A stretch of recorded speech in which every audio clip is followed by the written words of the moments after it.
Okay, we are live.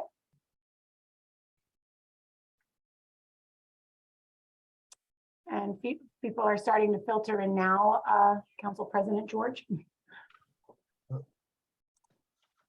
Thank you, Madam Business Administrator. Welcome, everyone.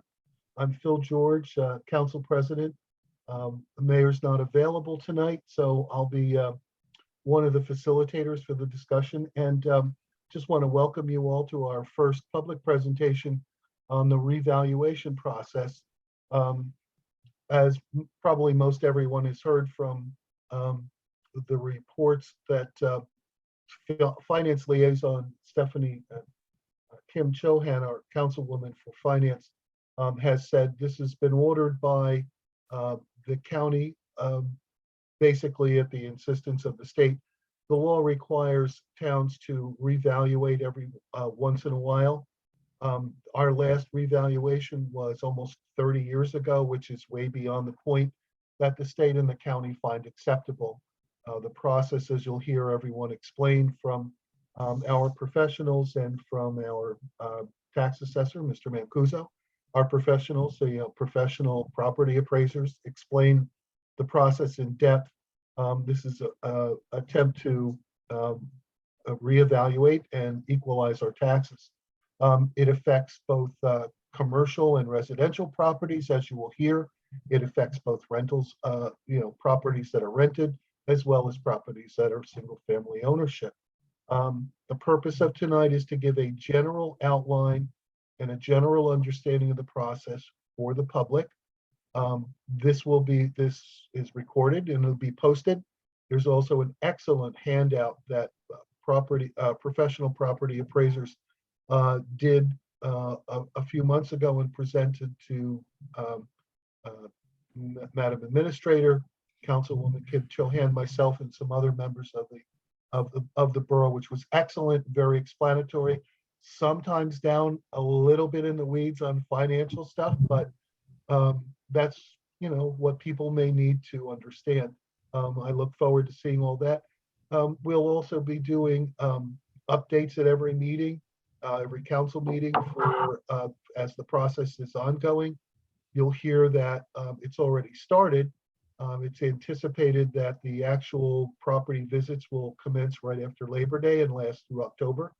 I should note that the borough got a head start on this even last year when we knew the first step is we have to redraw our tax map to make it current. We were lucky enough to have the cooperation of the county on their GIS project to get that done. So we were already at least on par with the game, if not ahead of the game with that. With that, I will welcome you all, and I will turn that over to Councilwoman Stephanie Kim Chohan for her discussion with regard to the liaison with the Finance Committee. Thank you, Council President George. As mentioned, my name is Stephanie Kim Chohan, Chair of Finance Committee. Tax stabilization is important to myself and the entire governing body. With that being said, this process will not be taken lightly. It has been 30 plus years since our last townwide reevaluation. So rightfully so, I understand the growing fears and countless questions regarding this reval process. My husband and I share those same concerns as fairly new homeowners in town.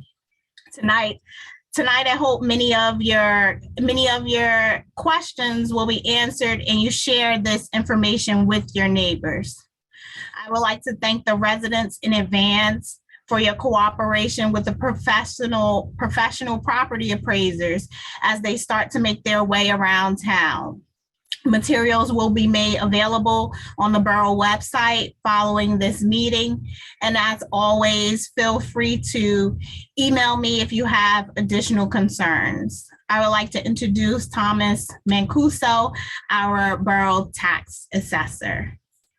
Thank you, Stephanie. Thank you all for joining me. I'm an assessor since 1987. I'm sorry. Wow, that's really long. 2007. 1987 is when I became an assessor. we've needed a revaluation for a while, but it takes a lot to get the state to order us, and it's not an under, because if you're not ordered, there's a lot of complications in funding the project and everything. So the state finally put pressure on the county, realizing that we're way overdue, and the county turned around and ordered us, and we knew it was coming. So that's why we started to prepare with our tax maps and other things, making sure our data was as accurate as possible. The property tax system is overseen entirely by the state through the county tax board, and they in turn work through me locally because we gather the data and monitor everything locally. But they're the ones who oversee the process and tell us what can and can't be done. So we always have to work within the parameters that they set for us. Once we're ordered, we have no choice but to do it, and we are in the process of doing that. And we went out and hired the best firm we could find. I've had prior experience with professional property appraisers in one of my other communities. Actually, with some of these principals of the firm I've worked with over 30 years ago on my first revaluation. And they have a good reputation, and we're hoping that the residents realize the key to this is to having a good revaluation is the quality of the data. And to get the best data possible, it's important that they, once they've confirmed who these people are, because they're going to have full IDs, is to let them in, show them the house, let them inspect. Because remember, the quality of your house is important. Does it need work? We're not looking for does it need to be painted? Because that's a kind of normal maintenance, but we're looking for stuff like damage and stuff that will affect the value, the resale value of the home. Because in New Jersey, we have what's called a ad valorem system of taxation. Ad valorem simply means at value. And a revaluation process is only to bring everyone back up to that same standard of value. Think about it. What might have been a hot market 30 years ago is not necessarily a hot market today. Different classes of real estate in 30 years, we've seen real estate go through the roof, come back down, go through the roof again, and now we're seeing it slow down one more time. So you need to revalue every so often. And to that end, we finally are at the point where we're going to do it.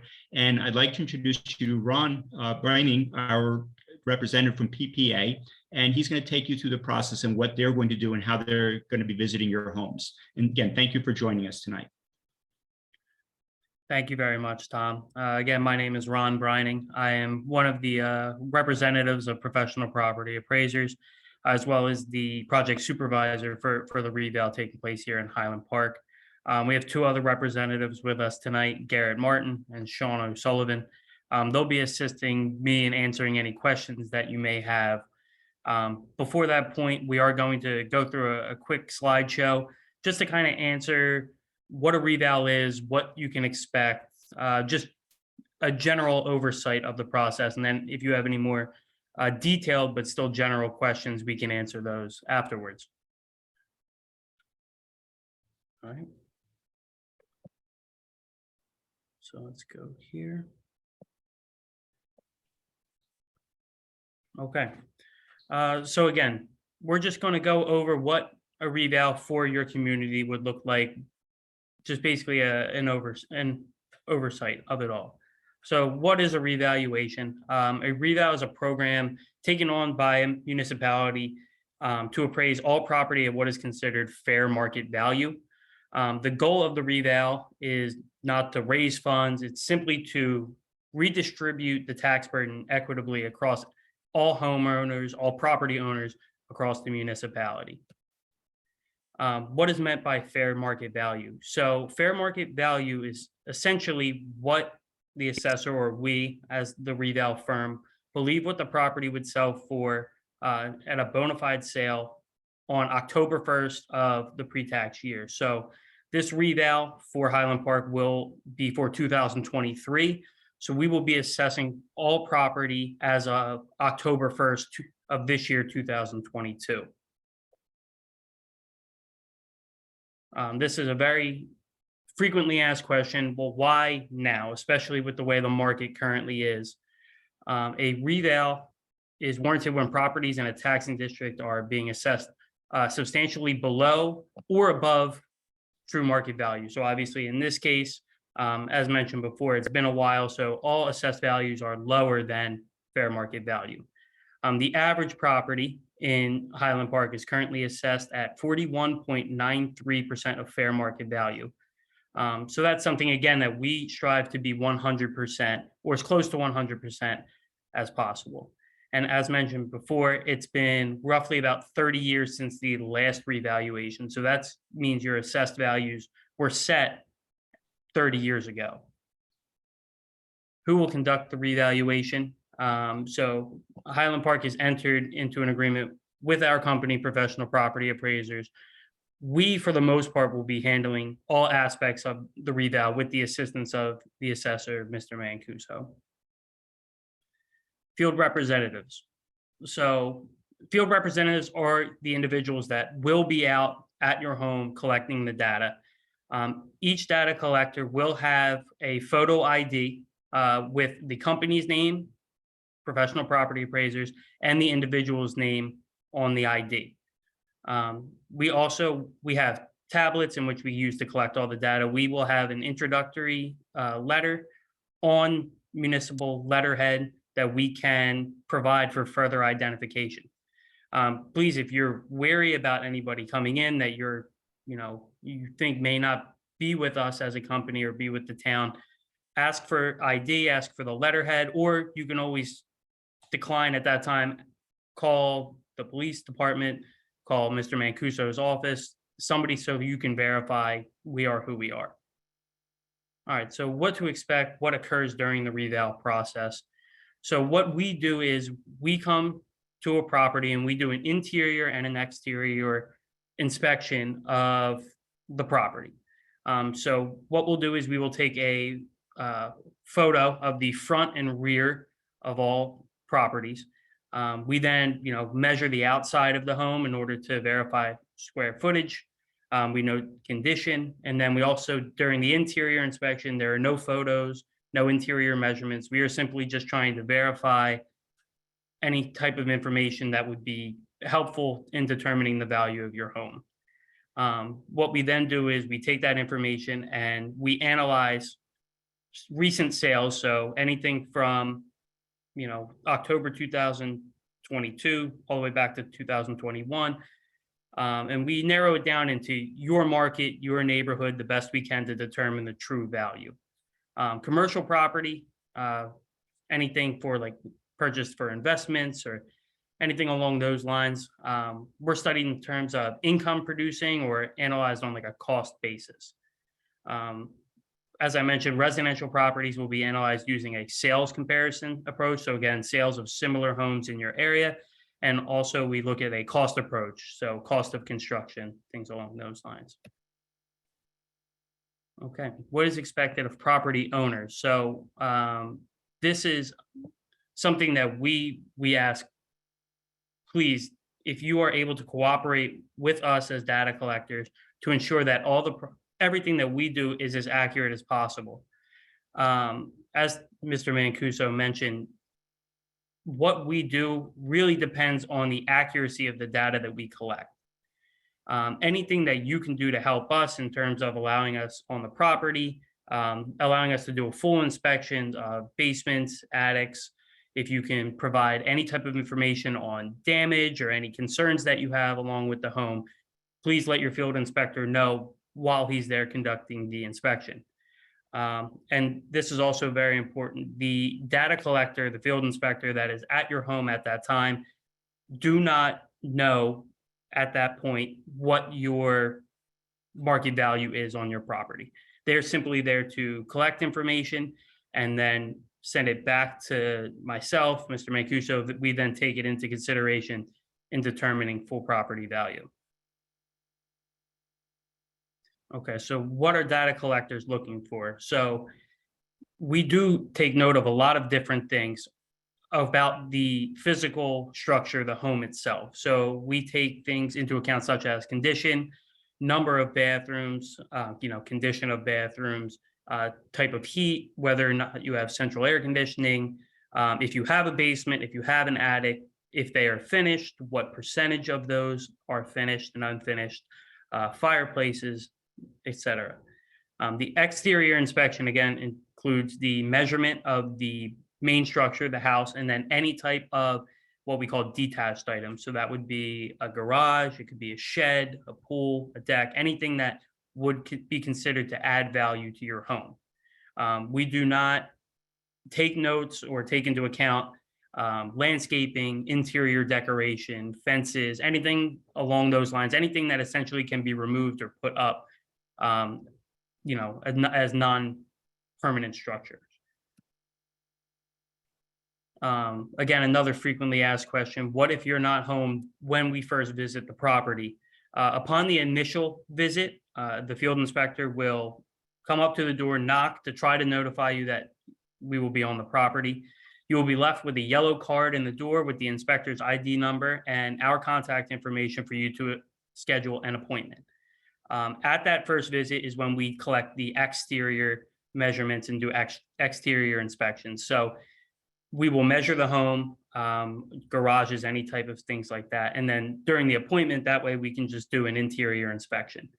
If you are notified and you do not schedule appointment, on a second attempt, we will leave another card at the door asking you again to schedule an appointment. These appointments are available 9 to 4 o'clock during weekdays. We also do offer evening inspections, typically 4:30 to 6:30. If you work during the day, you're unavailable. And then we also do Saturday schedules if need be. If we are unable to inspect your home, we will have to estimate. And that's why, again, we ask for your cooperation. We want this to be as accurate as possible. And we feel that if we are able to verify with you the information, that way you know the information that we're using to determine your assessment rather than an estimate. Will your taxes go up? The reval will result in your assessed value changing. In this case, the assessed value of your home from what you currently is will go up. However, that does not mean that your taxes will go up. So what happens is when assessments go up, the tax rate will be adjusted accordingly across the entire borough to, again, kind of equal things out across all property owners. Since properties have been appreciated in value, so the general rules about 1/3 of homes will see an increase, 1/3 will stay roughly about the same, 1/3 will see a decrease. And again, that's just in relation to your previous assessment to your new assessment and what the new tax rate will be for the following year. Will you be informed of your new assessment? Yes. So again, this will go into effect for 2023. So you will get a letter in fall or even winter of 2022 after valuing is taking place. The letter will be sent to whatever the main residence of the owner is. So it may be the house that was assessed, it may be a different property. And again, because this is going on for next year, no changes to your tax bill will take place until the 2023 tax year.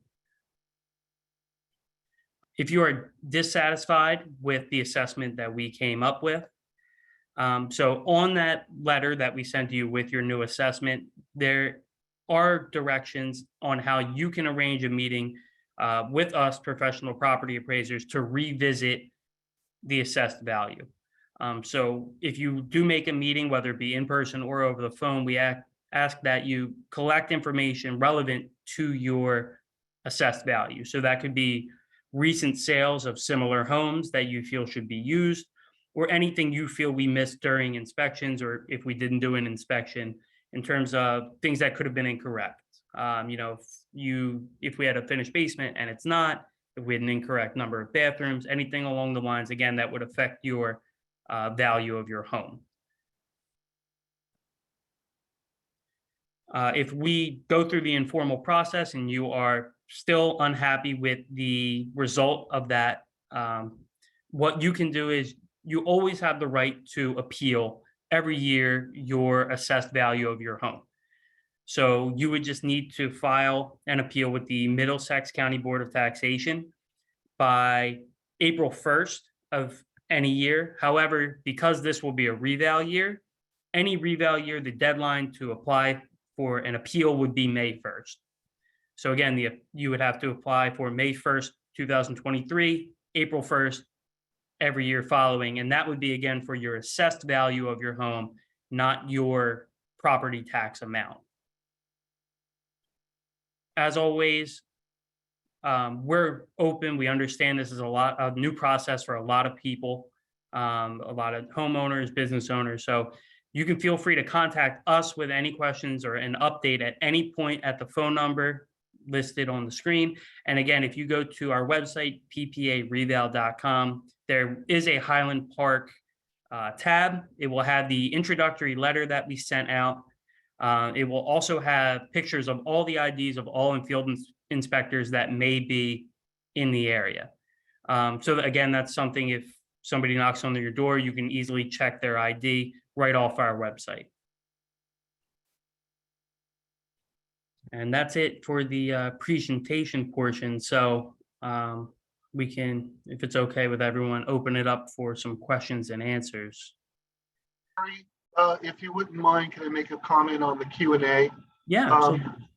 This is a question and answer session for members of the public to ask questions of PPA, of Mr. Mancuso, regarding the process. It's not a debate. Also, the appraisers are not allowed to discuss individual personal situations. So if I was to say, hey, I live at the corner of Johnson and South Second, and my house is falling apart, I don't think you should do what you're doing. That's not what they can answer. So I would ask the members of the public, especially because we have over 140 participants, and I realize that maybe not everybody is going to have a question, but we're not going to follow the 3-minute rule that we follow at Borough Council meetings. But I'd ask that you keep your questions, to the information that PPA and Mr. Mancuso can give us, and that we don't get into debates or arguments. Just let's get the questions out, get the best answers we can, and move forward. If we start to get repetitive after a while, we may ask that, that if people have new questions, just so that all of our residents can get the information, that we get the best meeting recording for the rest of our residents who aren't here tonight. Thank you. All right, Phil, I'll go ahead and call on our first hand, and I'll just, one minor edit to your comment. We have 132 attendees. You are including the panelists in your head count. So I just wanted to share that with the public. And we've got 8 hands raised at this point. So we're going to start at the top.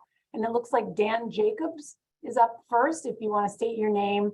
I don't know if we even need to do that. I'm so practiced, Phil, but is it, just confirm who you are, and do we need their address, Phil, as per usual?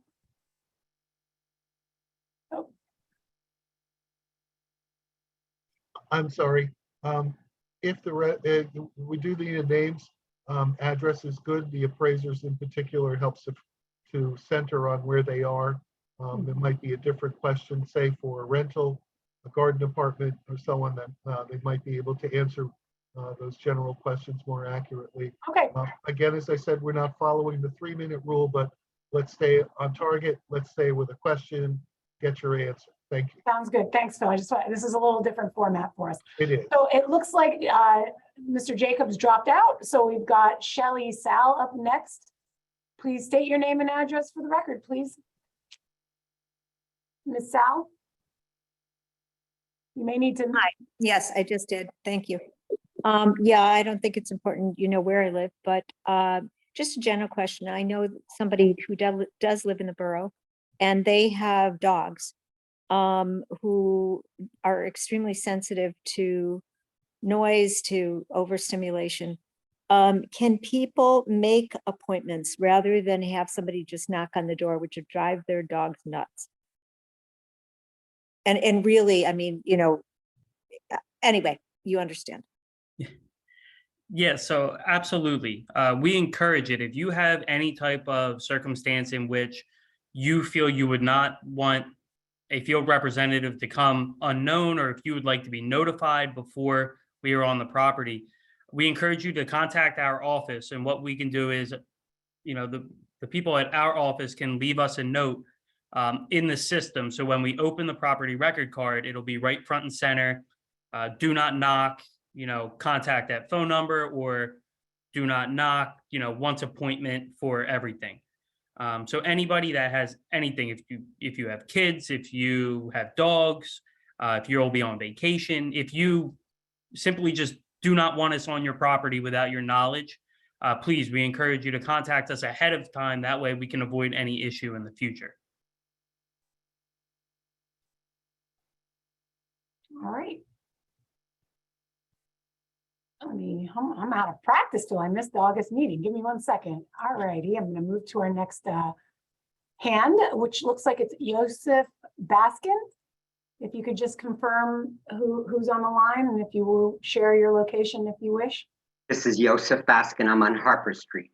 Very short question. I read the Highland Park question and answered brochure. Is the frequently asked question brochure correct that the highest price alone will be considered our property's market value and not its average price? And that's right in the middle of the brochure under what is the definition of market value? That's my sole question. So what we do is, sorry, did somebody else want to go, or is that me? What we'll do is we will evaluate as many sales as we possibly can that are similar to your home. We don't want to look simply at one sale, because I always say one sale doesn't tell the story. It could have been something affected as simply as a homeowner just really wanted the house, so they paid more than others would have. So if we have multiple sales in your area of homes that are similar, we'll use as many of those as possible to determine what fair market value is, rather than one standalone home at the very top of everything we can evaluate. That's not what the brochure says. I think what the brochure means is that we, by standards in New Jersey, we have to come up with the highest possible value that home would sell for. So in other words, you have to look at what would you as the homeowner, because remember, it falls back on you. If you were going to sell your house and you could get $300,000 for it, or you can get 280, you would try to get the 300, and that's what we're going to value you at. But I think what Ron is saying, if you have a house in the neighborhood that, say, for some reason, someone paid 340 for it, but it's out of line with the rest of them, we're not going to go to the 340. We're going to see where is the typical market value, and that's what we're looking at for your individual property to be its highest and best value. Is that clear? Did I make that? We're not shooting for the moon. We're looking for the highest representative value, because you're going to have highs and lows in any sampling of sales that you look at. I would expect fairness to go for average.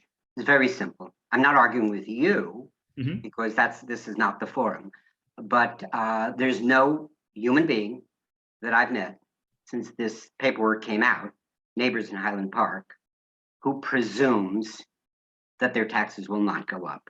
Zero. Mr. Joseph, you have to understand how the process works. If you think of the budget for the municipality as a pie, right? And that pie is all you get. That's the full pie that's needed.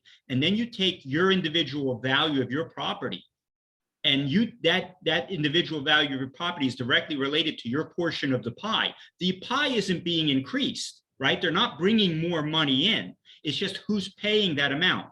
You realize that over 30 years, the homes in Highland Park have gone up and come down, but they don't all go up uniformly. So there's some areas that have increased, let's say 3 times in value, while other areas might have only increased 2.5 times. Well, that means the guy who's increased 2.5 times is paying on a value that relates 30 years ago, and he's now overpaying. The other guy whose house went up 3.5 times, well, he's not paying his fair share, which means someone else is. And that's all the revaluation is. It redistributes who's paying. It doesn't bring more money into the municipality. I just did a reassessment in Plainsboro, my main municipality, in 2016.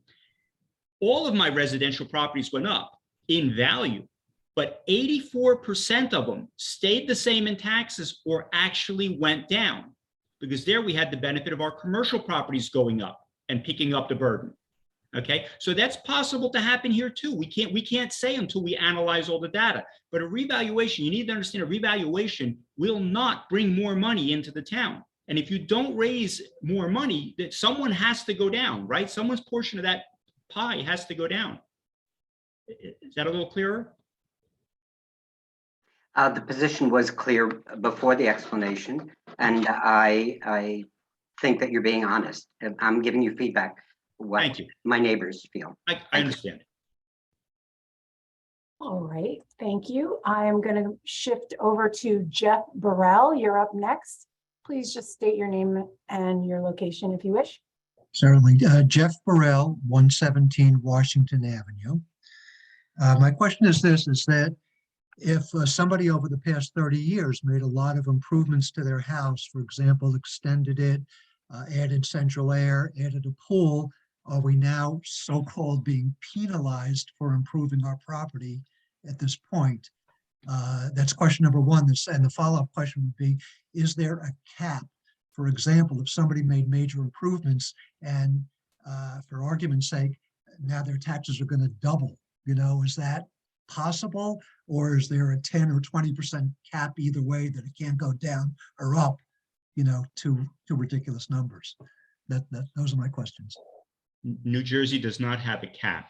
If you did the work with permits and you took out permits to do the renovations and the work, 95% sure that we're going to know about it, and we would have addressed those issues, because what we have is an added assessment process. So someone comes in and finishes a basement, they take out the permits, my office is notified, and that October 1st, you get what's called an added assessment, right? It's a letter telling you this is how much your assessment's going up to make up for what you've added in value to the house. Now, if your house has been renovated, okay, with no permits, new kitchens, new bathrooms, finished basement, finished attic, well, if we don't know about it, then your value has to go up, right? Because that's one of the problems that we have when you wait 30 years. There are homes, a lot of homes, and we catch them when they sell, okay? But by then, it's a hard point for the buyer, but the seller gets off scot-free. The reality is the state requires that everyone pays on their full fair value. So someone hasn't been paying on their full fair value, and now we're going to find out about it. We can't continue the mistake of not valuing them properly. We have to fix it. The state doesn't allow any kind of 5%, 10%, 15% kick in. It has to be full fair value. Okay, thank you. Thank You're you. welcome. All right. Okay, next I see Diane Feldman. Diane, please just state your name and location. Hi, I'm Diane Feldman, North 4th Avenue. I have two questions. One is a clarification. I thought I heard that you were not going to measure rooms, and then I heard that you were going to identify what percentage of, let's say, a basement was finished. So I'm wondering, are you measuring or not measuring? So any type of measurement to do with the house will be taken from the exterior walls. So when we come inside to do an interior inspection, there will be no measurements of individual room sizes. What we'll do is, when inspecting, say, an attic or a basement, is we will roughly visually confirm, is the basement a quarter finished, a half finished, 3/4 finished, fully finished. And then we take that down into consideration when we go through and do your value, but no Right. measurements on the inside. Okay, thank you for that. I have another unrelated question.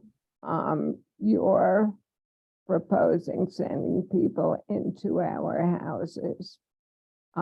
Given that COVID is still with us, I'd like to understand what precautions you're taking to keep us safe when we let people come in. Are you requiring them to show proof of vaccination and boosters? Will they be masked? What can you tell us about this? So we're not requiring on our end anybody to provide that up front. However, if you as the homeowner would like to see proof of vaccination, if you would like to have a vaccinated inspector come into your house, you have the right to try to make an appointment and let that be known. That way we can schedule a specific individual to make sure that meets your needs. Also, in terms of somebody coming in, again, we will all have masks on us. So if you ask us to put on a mask, we will happily wear one into the home.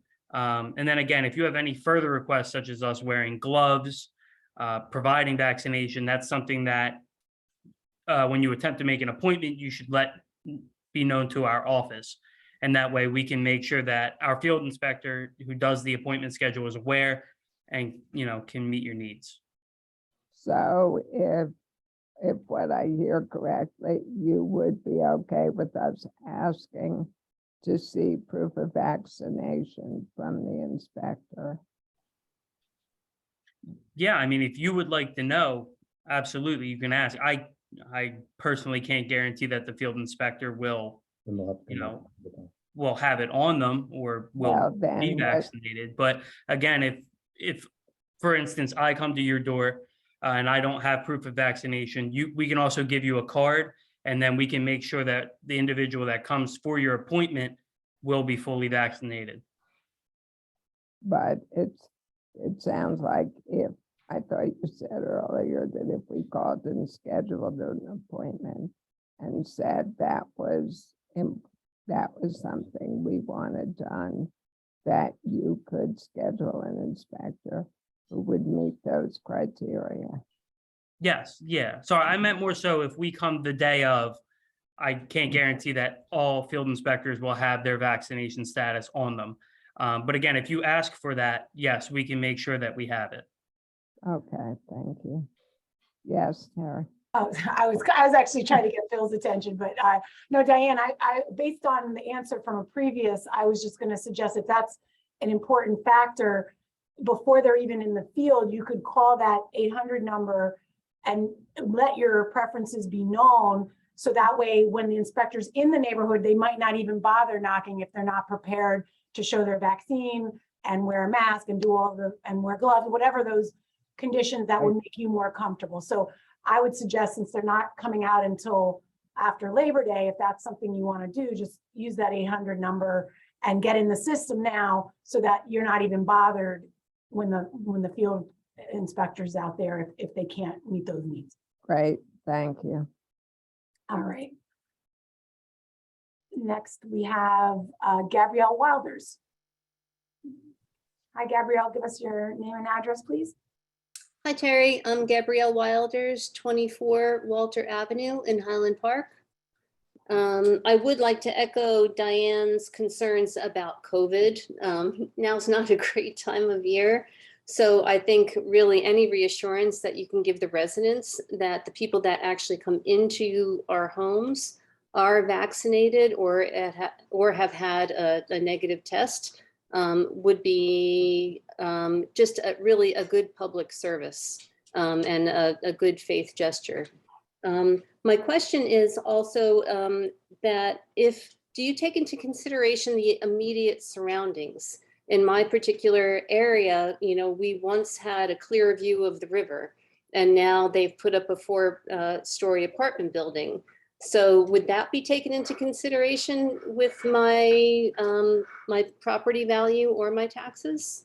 We were told that a lot of these developments would actually help lower the property taxes in Highland Park, and it doesn't look like that so far.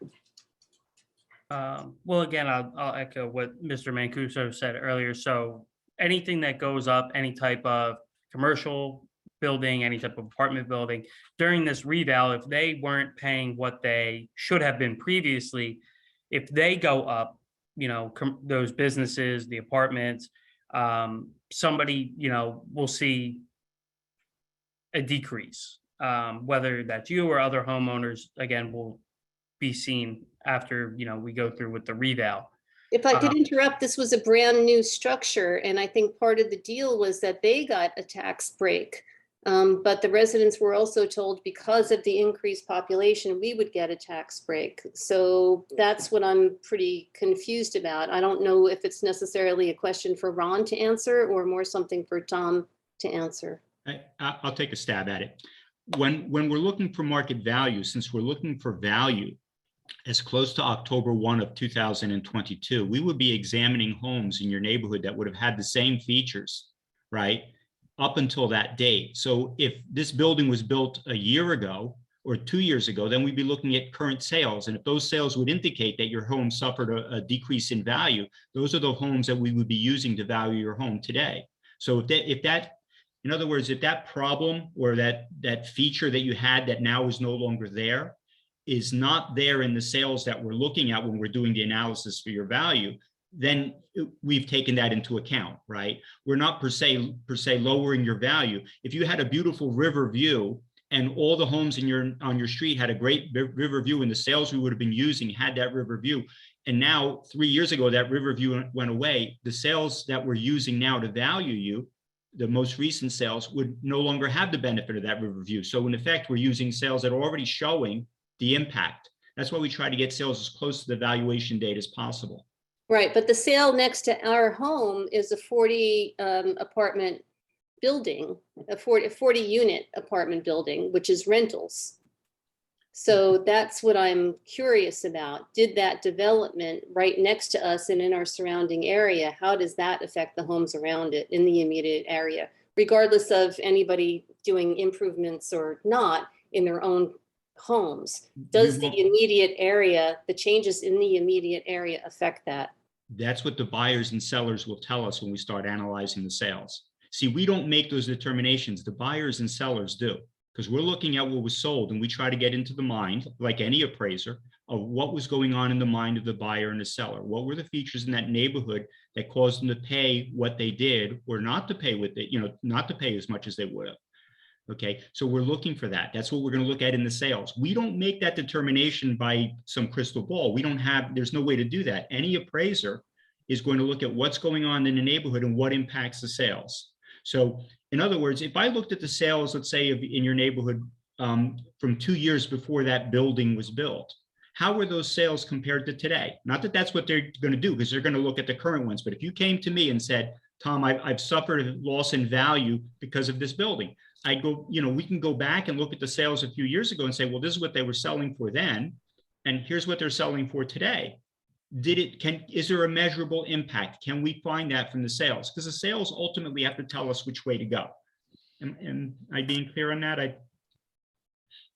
Yeah, but I mean, sales are determined by lots of different market factors, not just what's going on in the neighborhood.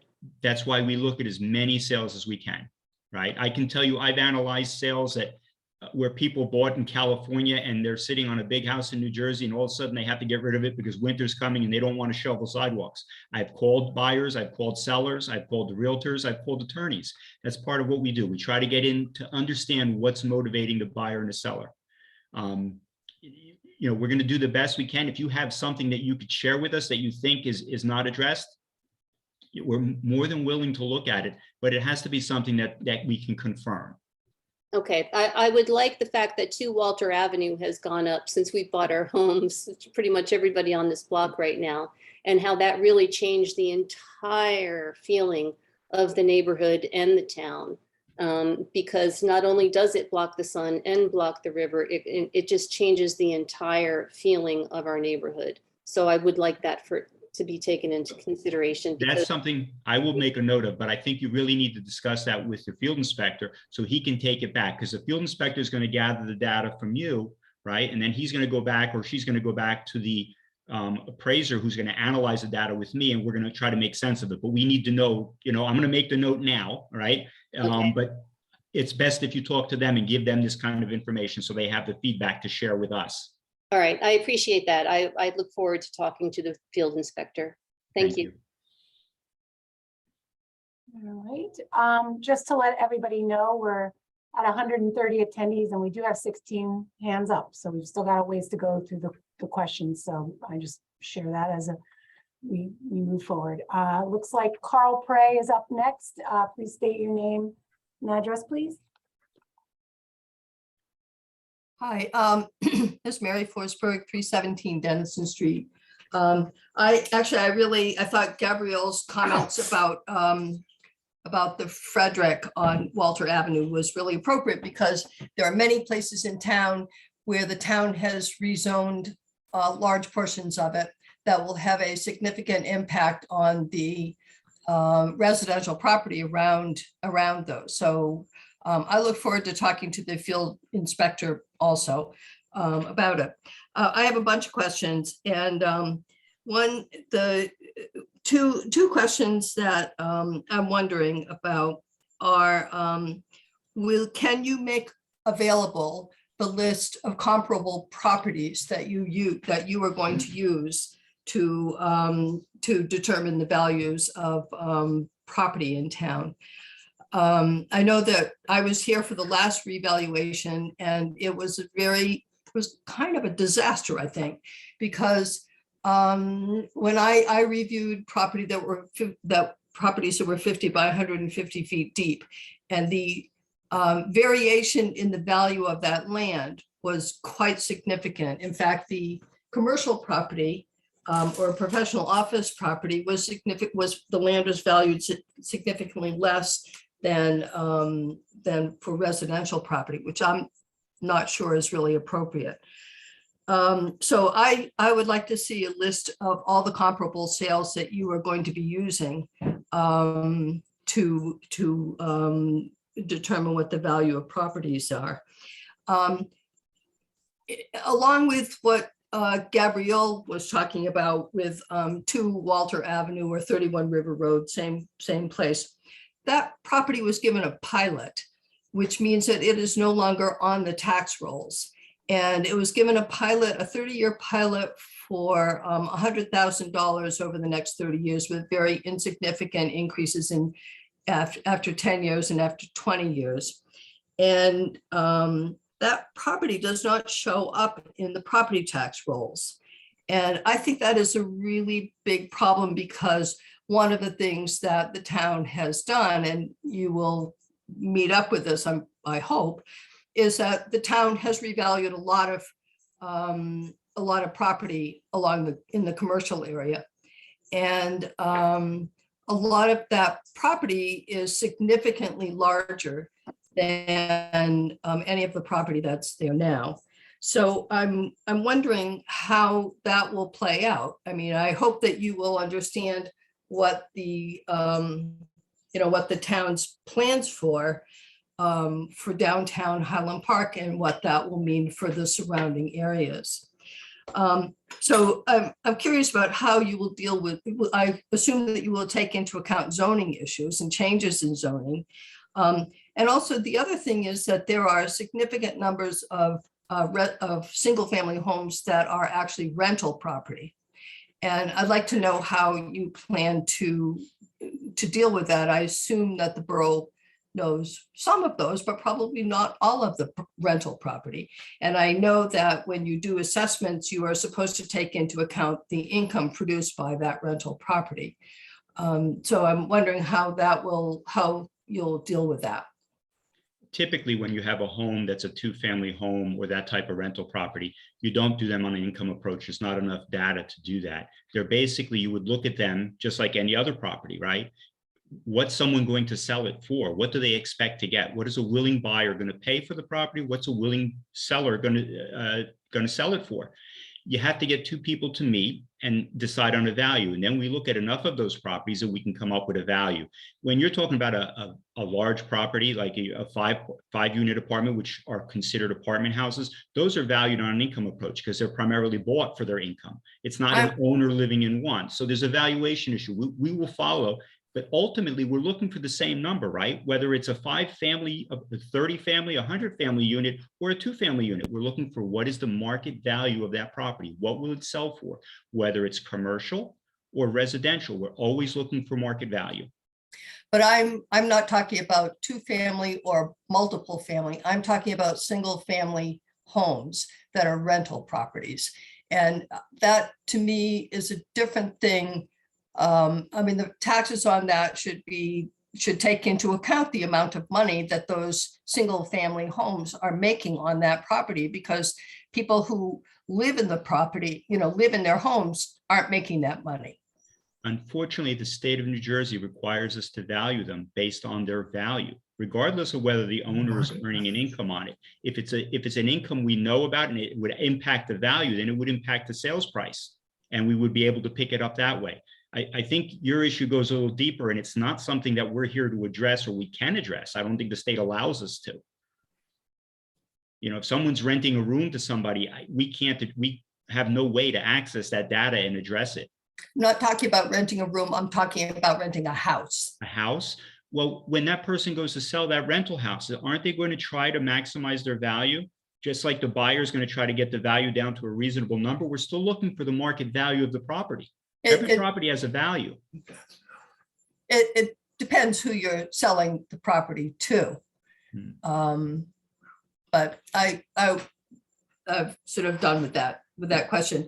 The one other thing is that I know that there are places like Concord, New Hampshire, that has 30,000 residents that publish every year the assessments for every single property, including the size of the land and the taxes. And I think that that is like a transparency issue. I think that would be something that. Well, we do that now. Yeah, but you don't publish it in a way that's easy for people to find and get to. It's I mean, on- I think that it should be something that you could hand out to people with commercial property separated out from residential property. It would be, we can't, it's a rather large book. You can go and look at a PDF of it. I've on our looked at website. it. I've looked at it. And you can search the PDF any way you want. The problem is that you cannot compare things easily in that book. Yeah, I'm not sure how you would want to compare them. It is a book, it's a PDF, so that does make it hard, I guess, but that's the best we can do. There's really no way to make it a searchable database. We don't have an online database, so you could search it. The county has a new database that's replaced the New Jersey County Tax Board website where the data was kept before. But there's really no way we can make it more simpler than that. We have a tax map online, the old and the new tax map, and we have your tax list that we update yearly. We post it there. It has every resident in town, every property in town, whether they're exempt, taxable, the square footage is there, what style home is there. That's about all we really have. The state mod 4 system doesn't allow us more information. And remember, we're always constrained by what the state has. We can't go above and beyond it. So will you actually publish the list of the comparable sales someplace? There can't be that many comparable sales as of October 1st. Yeah, I had done that in Plainsboro when I did reassessment in 2016. We put a list online again on the assessor's page where you can go and look at all the sales that were used in the analysis, all the what we call usable sales, because we do a lot of investigation. You know, we don't include divorce sales, foreclosure sales, short sales, anything like that gets taken out. So we're looking at arm's length transactions, and we probably will put them right, Ron. We can, you guys can give me a PDF and we can put it right on our website. Yeah. Will you actually will you actually put information about like the lot size and things like that, or just the assessment? It'd probably just be the assessment because it can become too voluminous, but once you have the block and lot, you can refer to our tax list, and the tax list will give you the square footage of the house. It'll give you the size of the lot. It'll give you the block and lot, and then you can actually look at the block and lot on our tax map, because sometimes a lot looks large. I remember having one where the lot looked huge when I looked at it on the map. And then when I looked at it physically, I saw that there was a creek that ran through it, and it was a 30-foot drop. So the lot was really unusable, or a good portion of it was. So, you know, sometimes the map or sometimes just the dimension is not an accurate enough to give you a better idea. You have to actually physically look at it. But yeah, you know, our tax map is there and everything else. We try to make it as easy as we can. Okay, I think that'd be good. But again, the pilot for 31 River Road is not going to be included in this, I presume. Well, it's not, it will be valued. Right now, it's still shown as a vacant because October 1st is when I will put on a value. Well, actually, I won't put on a value because it's not taxable. I will put it on for 2023. It goes on as an exempt line item on the assessor side, on the improvement. I believe the land remains taxable. I got to actually read the agreement and see how it was structured. But it's something that the assessor and the Reval firm has nothing to do with. That's not something we have to put it on as what we're told. It has a part of it in lieu of agreement, and then we put it on as an in lieu of, which is an exempt on my side, because they pay taxes in lieu of taxes. They pay a different structure. So the assessor, it's not done ad valorem. It's not done based on its value. Okay, great. That's very helpful. Thanks very much. You're very welcome. Stephanie, I see your hands up before I go to the next person. Oh, yes, it was just what Mary was referring to. I think what she was saying for the single family homes in town that are rental, she was saying they should really be assessed on their rental income. But I think what we consider commercial or so in this field would be anything 2 or 3 family, I believe. It's typically, it's above 4 families. It's 5 or more. Above We 4 list them as 4. Yeah, they become 4 Cs and they're no longer in the residential. But again, we're looking for the same value. We're looking for their market value. So the most they could sell for, and that's the only thing we have in New Jersey. It's constitutionally required that we value everyone at their full and fair market value. Yes. All right, next up is Emmy. Please state your name and your address if you want to share it. Yes, hi. My name is Emmy Schatz, and I have a 2-family house at 441 South 3rd. So, so I have 2 questions. Basically, I kind of look at Zillow. So I know that there aren't that many 2 families that have sold.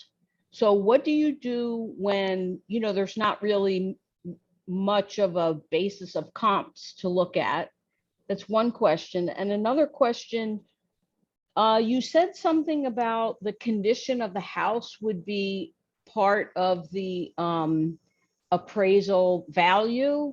And how do you so does that mean things like the age of the house, the age of the roof, the age of mechanicals? How do you compare that with other houses that have sold? Like, you don't see those, so you don't know what they look like. The hope is that we do see them. That's what we want to do. We want to see as many as possible. On top of that, we do have access to multiple listings, so we can see, as long as they've been listed to multiple listings, we do have access to that information. We do know what the interior condition is, supposedly from the pictures. Now, obviously, pictures can be deceiving. That's why we try to inspect them and get our own visual. But just like when you go to refinance a house or buy a house, you have an appraiser come out and look at the house. We do the same thing they're doing, right? We're appraisers. That's, in the end, that's what we are, as real estate appraisers. Just that we're doing it on a mass approach versus doing one house a week. We're doing a bunch of them. So for us, it's the data collection that's important. When you come out, if I look at your house and I see that it needs to be painted, well, painting is not, that's something that's normal maintenance. If I come out to your house and I know that your roof needs to be replaced, that's another thing that, that's normal maintenance. But if I come out to your house and I see a big blue tarp over it because you haven't done what you needed to do, now it's a physical problem, right? And we have to address that, because that would have a bit of a detriment against your value if you went to list it tomorrow. You following me? We're looking for something that's physically going to impact your value one way or another. So you're not looking at things like, that's a really old furnace, or your roof looks like crap.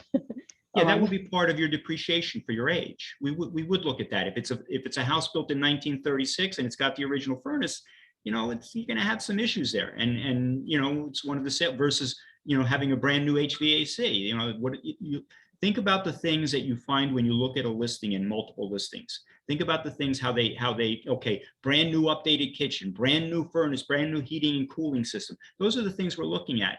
Those are the things that are going to help. On the other hand, if we look at a house and you see the listings, it says house needs TLC, that the house is going to not sell as much as the ones around it. That's what we're doing. We're only interpreting what the buyers and sellers are telling us. So can you address what I said about there being not very many comps if there's not very many 2-family houses that have sold? We have had 2 families have been doing very, very well. We track, and remember, every property that sells in the borough, I have to get a copy of the deed, and we have to do an analysis for the Division of Taxation. We've had a good number of 2 families, 3 families sell in the last few years. A very good number. Okay, thank you. You're welcome. Looks like next up is coming up MSB FRCT. If you want to just tell us your name and your address, please. Yeah, hi, Mary Botion. I'm a Highland Park resident. And I just want to mention the New Jersey Division of Taxation, the guidelines seem to reference the inspections are typically done once every 5 years. And the State Treasury Department also mentions that county tax boards order towns to conduct these reevaluations when they are drastically out of compliance with constitutional and statutory provisions, which is what it appears has happened with Highland Park. And again, it's a bit disappointing that we've been in this situation now 30 years, and the current administration has been there for almost half that time, and it hasn't been done. So a couple of questions related to the fact that we are so severely out of compliance. One, are we subject to any type of a penalty for being so severely out of compliance with the constitutional and statutory provisions?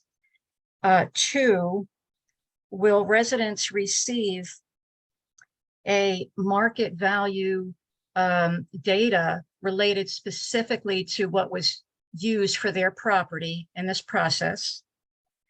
Three, will you publish a list of all of the properties before and after the reevaluation so that everybody can see what happened to each of the properties before and after this process with respect to the taxes either going up, down, or staying the same for each of those properties? And then lastly, there was a reference to, the pie not changing, excuse me, just that the shifting of the taxes, but really the pie does change if the municipal budget changes. So given that our 2023 budget presumably is increasing, is it fair to say then that there will need to be additional taxes raised?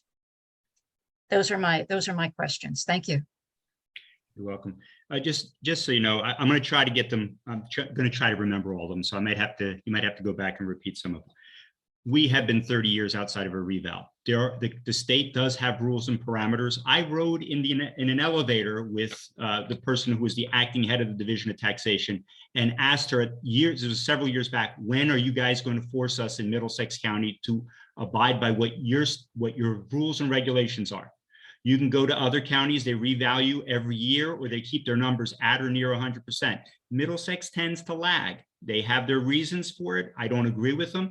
We've been looking for a reval, and I've been looking for a reval in Highland Park for a while, but we need to wait for the state to order us because that's the only way we can bond it and stretch out the cost over a certain number of years. So that's one of the reasons you wait. The other reason is because obviously there's always political fallout, right? Someone's going to go up, and you don't, the local governing body, it's not their doing. They have nothing to do with the entire process. It's me and the county tax board and the reval firm. But a lot of people look at it as an opportunity to go after the governing body. And to avoid that, everyone's afraid of doing a reval, especially in Middlesex County. The reality is we're going to try to do a really nice reval, get our numbers as close to 100% as possible. And I don't expect any kind of fallout because I think our numbers are good. We've maintained them over the years the best we could. And that's why the division waited as long as they did to order us. I'm glad they ordered us. We needed to do it. There are no fines or penalties. We're not the oldest. I can tell you one of my former towns in Middlesex County, after 12 years of asking them to do a reval, I finally gave up, and it's 39 years since they've done one, almost 40. We're not the only one in Highland Park. I wish we were, but we're not. And it is a problem with our county. And hopefully as the division starts to tighten their grip and start ordering more, it'll be more equitable throughout the county. But right now, we're not the worst, we're not the best, but we hope to be the best once we've done the revaluation. And as far as keeping last year's tax, the 2022 tax list and the 2023 tax list online, we can do that. But in the end, to what purpose? So we can compare what another person went up? The issue is an individual issue because you can always file an appeal against your neighbor's property if you don't think their assessment is right. The issue is best that we all address our own issue and look at our home and say, well, the assessor says my house is worth $500,000. Is my house worth $500,000?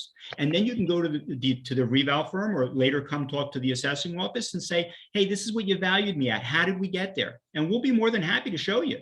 And if you don't feel we're right, then you do have the opportunity to bring your case before the county board and appeal to them. So there are lots of avenues. And then further, you can take it to the tax court if you're not happy with the county board. with their And- findings.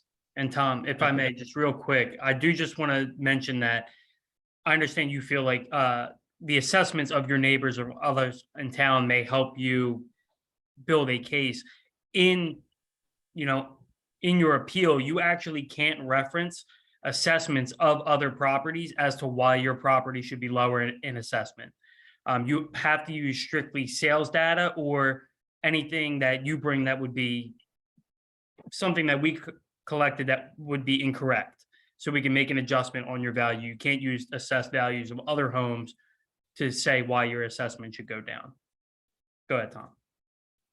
I'm sorry, was there anything we I missed? think you covered most of them, Tom. I wondered if you could also mention your approach moving forward, kind of building off of why so long.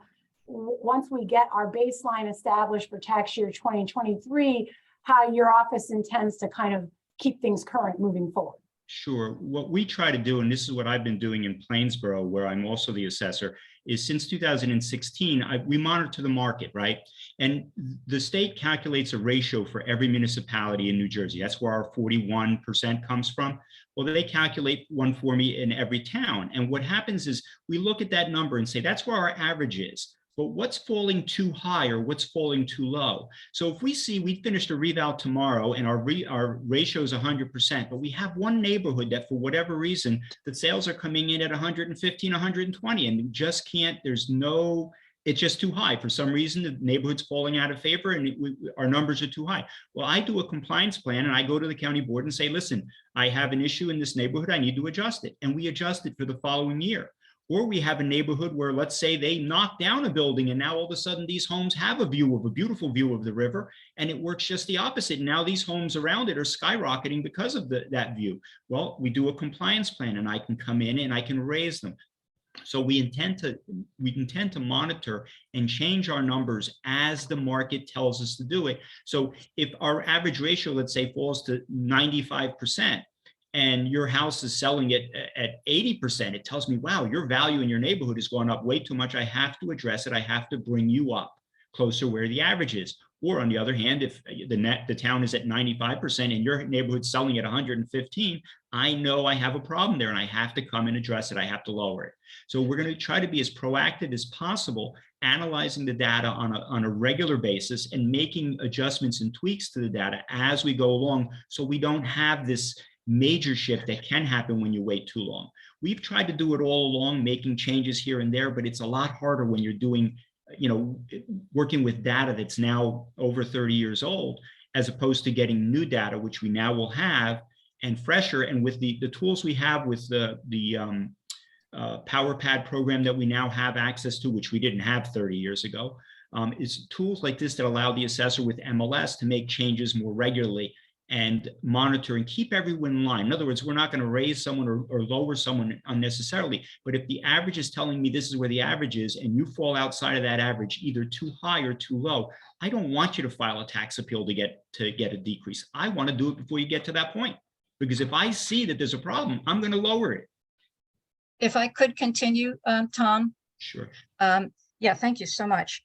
So again, to the issue of, with all this data collection, will each resident or commercial business be receiving the market value data that you're using for that particular property?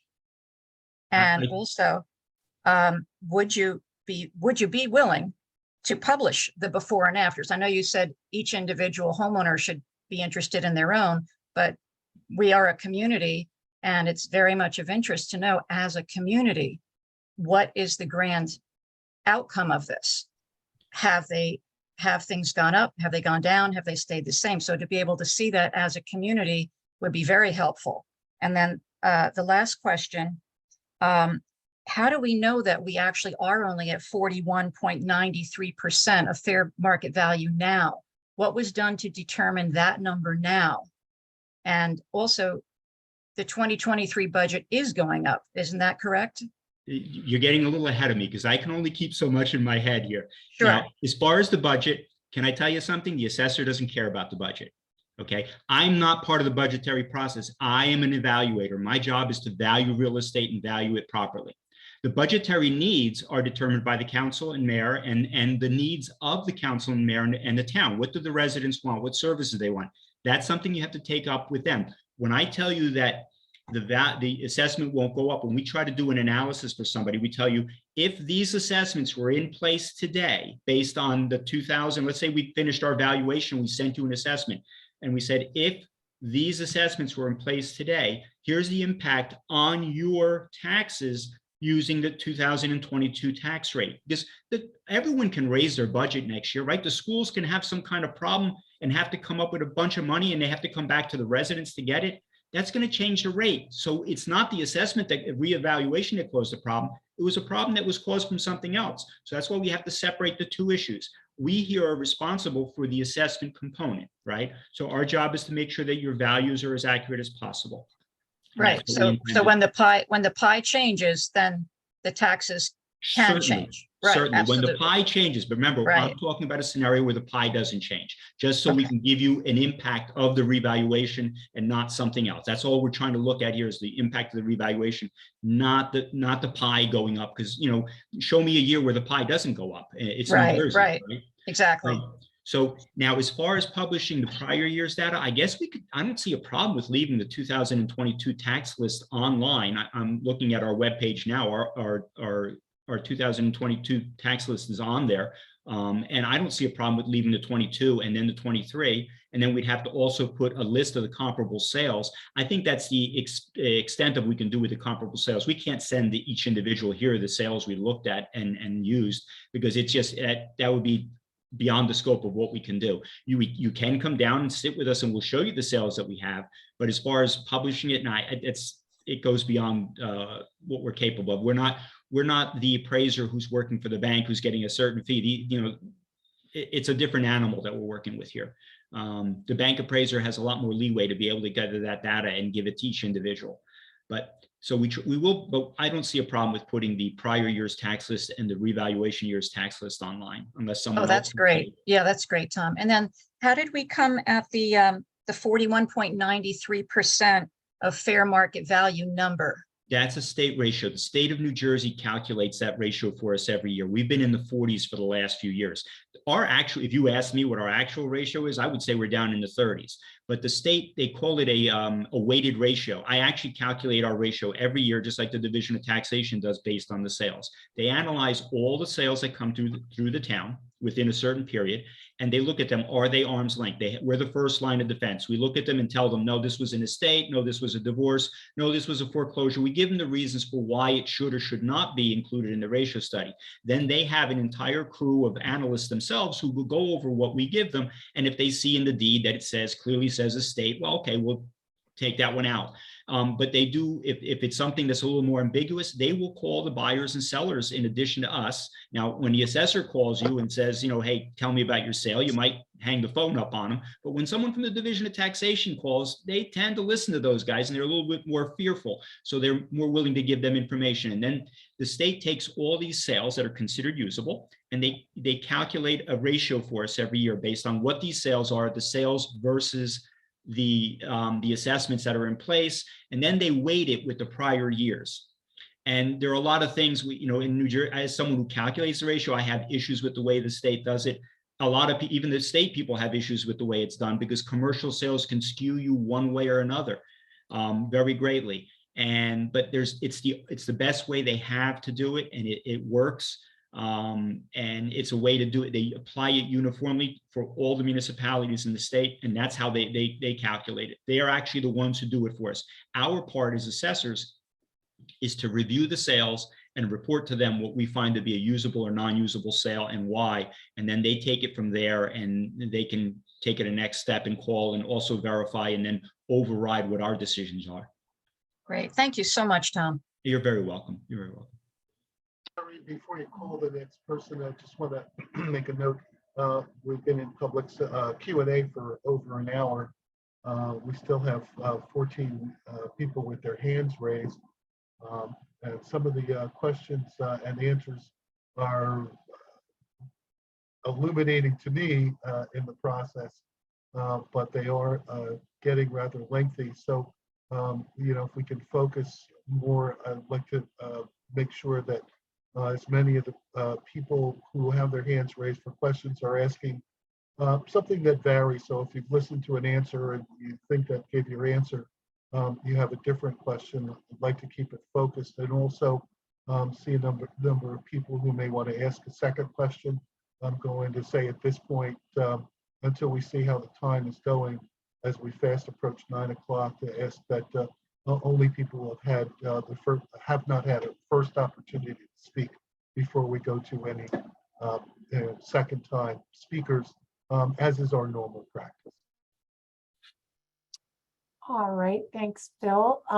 Going to the next person in the queue, I see Caroline Stern. Just state your name and address if you would. Can you hear me? Caroline Stern, 20 Washington Avenue. Sure can. Okay, so Tom, how will this appraisal compare to a mortgage appraisal? Will it be the same where they have comparisons based on square footage? Will it be somewhat of the same type of appraisal as we get doing our mortgage divisions? It'll be similar, but just on a larger scale, right? Because we're going to have a lot more data. We actually, with all due respect to the appraisers who do refinance appraisers, we do a lot more digging, and we're more intimate with the sales, right? These guys have to come into a town wherever they get a job. They have to pick out 3 sales, and these are the comparables, or 4 sales, whatever they're asked to do. And these are the comparables they're going to use.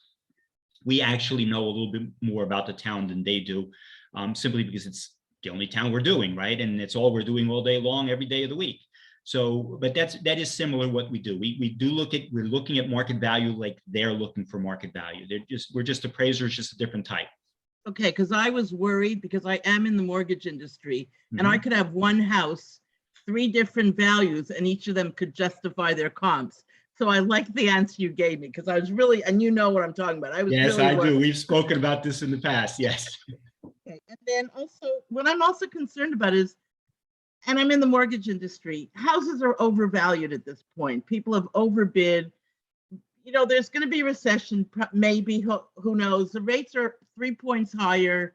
And so what happens in a year from now when we got this really high value and now houses all go down because of possible recession, other things? How is that going to work? If they go down uniformly, remember when I explained to you the ratio? So if they go down uniformly, let's say they go down, we're at 100% this year, and in the following year, all of a sudden we're at 115%. Well, all that means is the tax rate is 15% lower than if I go and lower everyone's assessment by 15%, the tax rate will go up by 15%, right? The same amount of money is going to be collected. Fair enough. Yep. So what I'm looking for is if the town is at 115 and you're at 125, well, you know what? You're a problem. I got to lower you.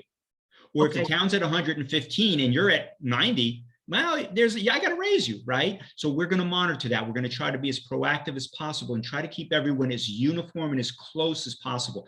One of the reasons the state ordered us is because another measure they do other than the ratio is your coefficient of deviation. How far are your assessments deviating? The state typically gives a coefficient of deviation of 15%, right? And today, in today's computerized world, I can tell you in Plainsboro, we have one of the lowest coefficient of deviations in the state based on the number of sales, and we're down below 7%.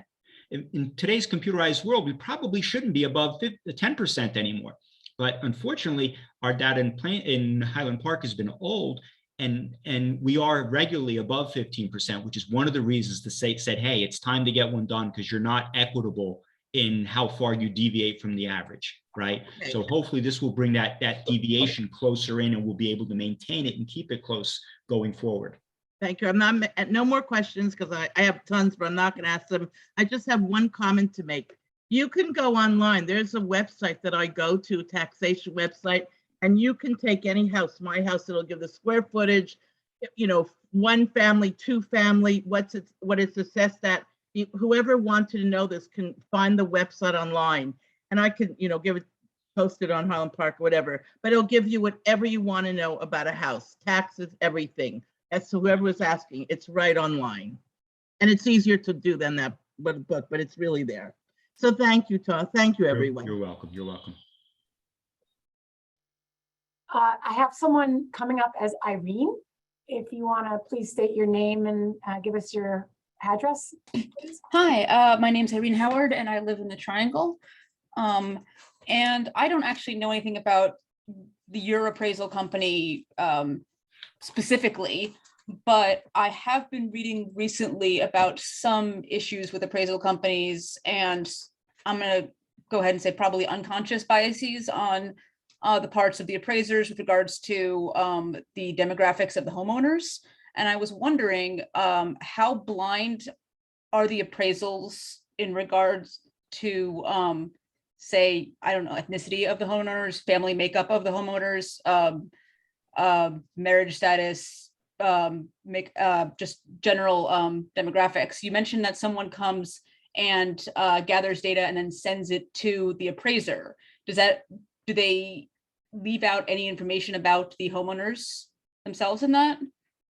Yeah, absolutely. I mean, when we come and perform an inspection, really, we're not concerned with the owner at all. We're not concerned how large the family is, the ethnicity, how many people are there when we perform the inspection. We simply are collecting data on the house and the outside structure itself. Really, when we go to look on your property record card is basically what we go off of when we do the inspection. All we have is owner name and owner main residence, a main address. We really don't even concern ourselves with that. It's strictly just everything we're looking for with the house, condition, rooms, etc. We give zero weight to the homeowner themselves. So that information just isn't available to the assessor who gets the appraiser, the appraiser who gets the Well, I do want to information? be clear, like when Mr. Mancuso references like the appraiser, we as the Reval company and Mr. Mancuso are the ones that come up with the assessment value. So Mhm. all this information that we collect stays between us, and we take zero notes in terms of the owner or the family residing in the home. Notes are strictly about the house themselves. One of the things I've always said to residents is, to me as the appraiser, unfortunately, I'm not allowed to care if you're the sweetest little 90-year-old woman. I'm not allowed to care about you any more than the guy who wants to throw me out on my ear because he doesn't want to talk to me. I have to treat everyone the same. It doesn't matter. I'm looking at the real estate, not the person in the house or the family in the house. They have no bearing on the value of the property. And that's definitely the way it should be. I know there's been some news stories recently about biases on the parts of appraisers, and we all know that we can carry subconscious or implicit biases even if we don't mean to. So I was wondering what you guys are doing basically to limit the availability of that information, and it sounds like you don't even have a place to write it down on the intake form. That's fantastic. That's really good to know. Okay, thank you so much. I see Liliana Lisbao up next. If you could just give us your name and let us know where you live, if you care to. You may need to unmute yourself. Yes, I am Liliana. I live on the south side. And I'm concerned about this because some people have been living here in Highland Park for 30 years, right after that evaluation, the last evaluation, right, that was done. And if you have not done it, made any additions, no pools, no construction, you only had whatever changes you had to electrical or whatever you had to do were done with permits, you've been paying at 8.5% tax on your house all these years, which is high.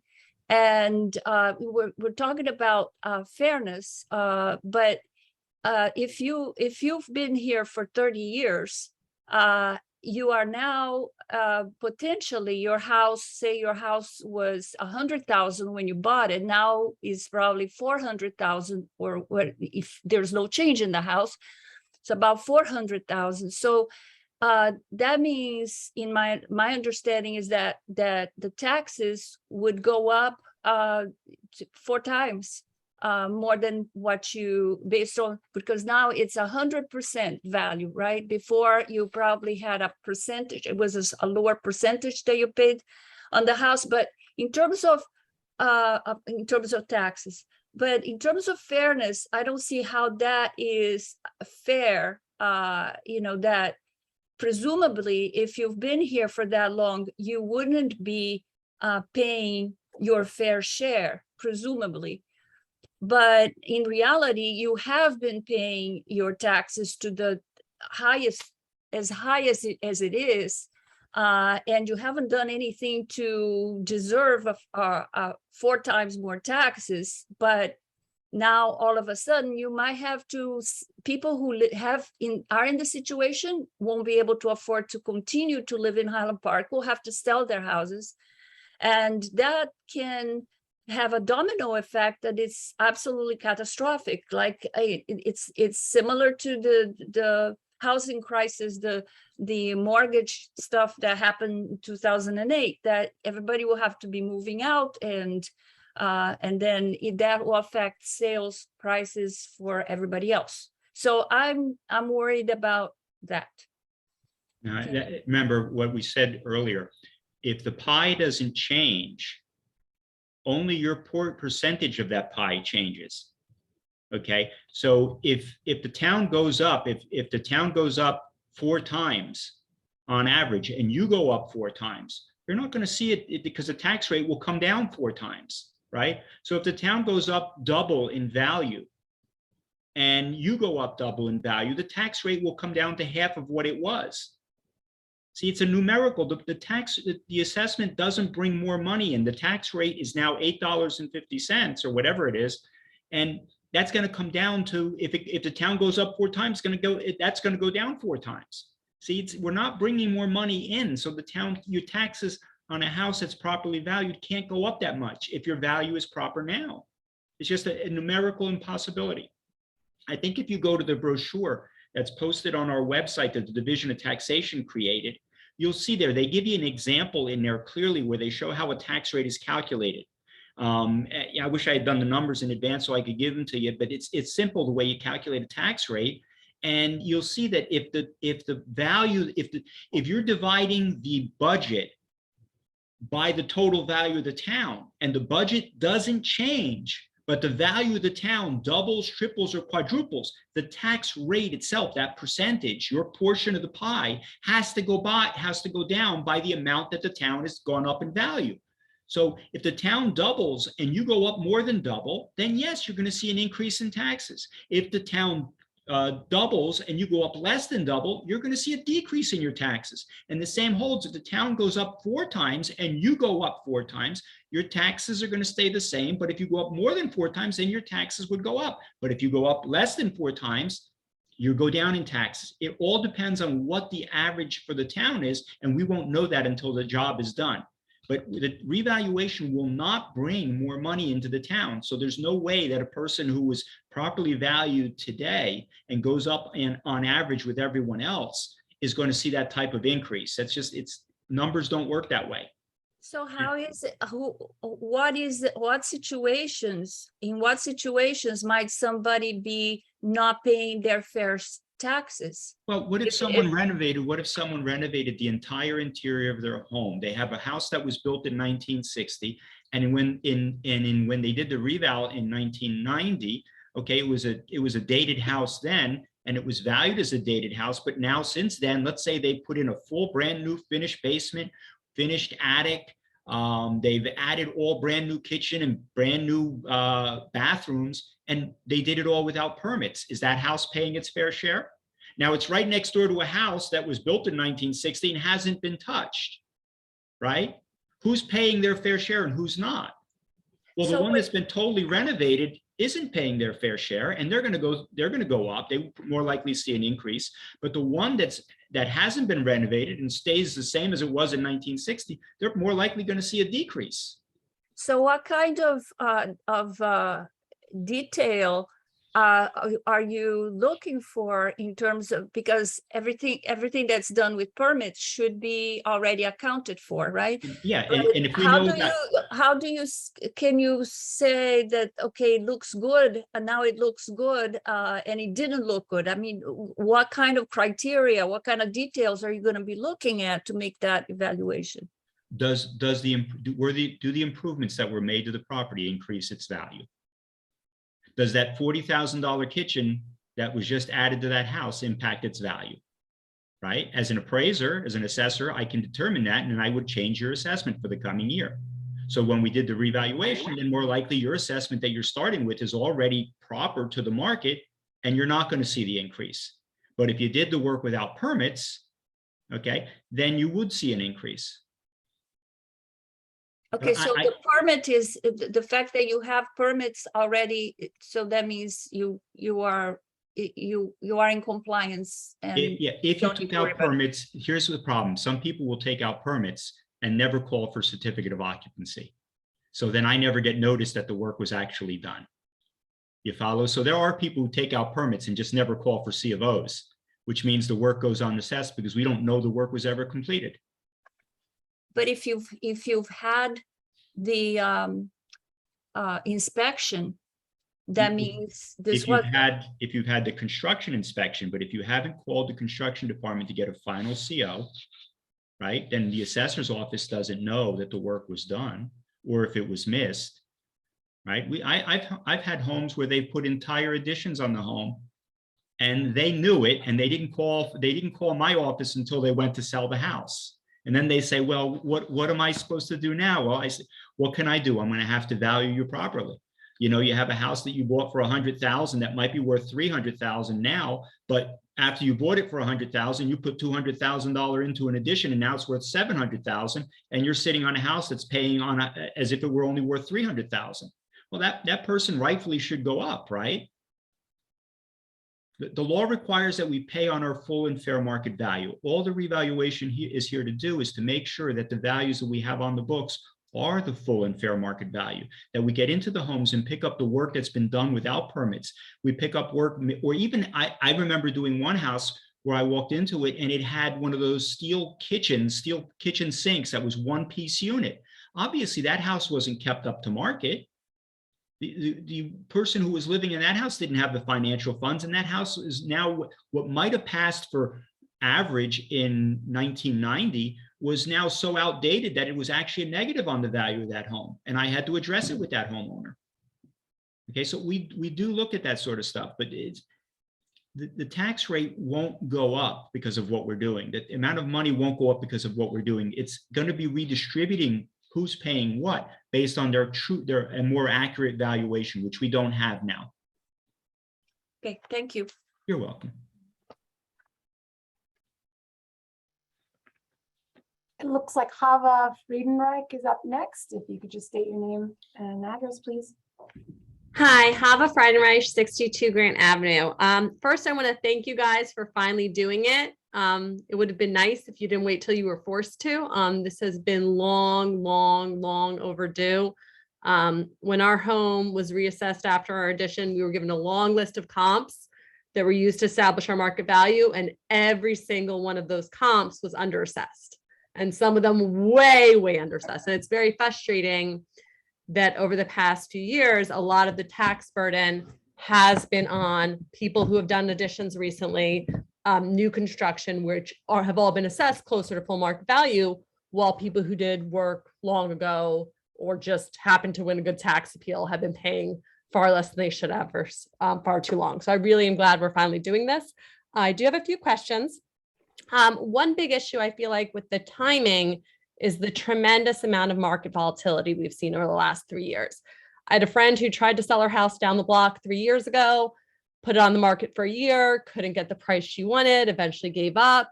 And then COVID hit and so many people were trying to buy houses, and she got a price way beyond what she could have ever imagined. The house didn't change, and I'm sure if she hadn't sold it then, it would be back down. So I feel like so many of the comps are really comps under duress. The people who are moving over the last 2 years were not moving under normal circumstances. So I don't know how you're supposed to establish proper values. That's the problem that we face, right? Because I analyze all the sales that come through, and we start looking at them, and sometimes you look at them and say, what on earth were they thinking? But that's the problem we're going to have. That's why we don't look at the high and the low. We're going to analyze all the sales and try to come up with a market value. But again, our valuation date that we're constrained with is October 1 of 2022. So we have to look at sales that came within that time period, up to that time period.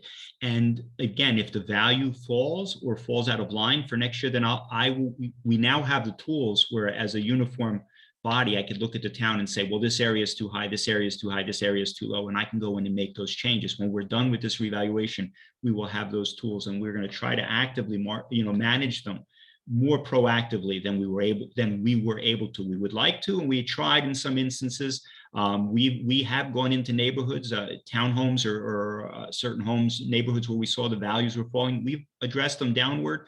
It's a little harder to raise everybody when you don't have the best data going, but we've made changes where we've needed to, but this will allow us to do that more regularly. Have we increased funding for the tax assessor's office so that you can do more work to keep things more in line more frequently? Because they've gotten really crazy over the past 30 years. I think the amazing thing that we have is this computer program that we just got from BRT called PowerPad that allows us to do an amazing amount of analysis.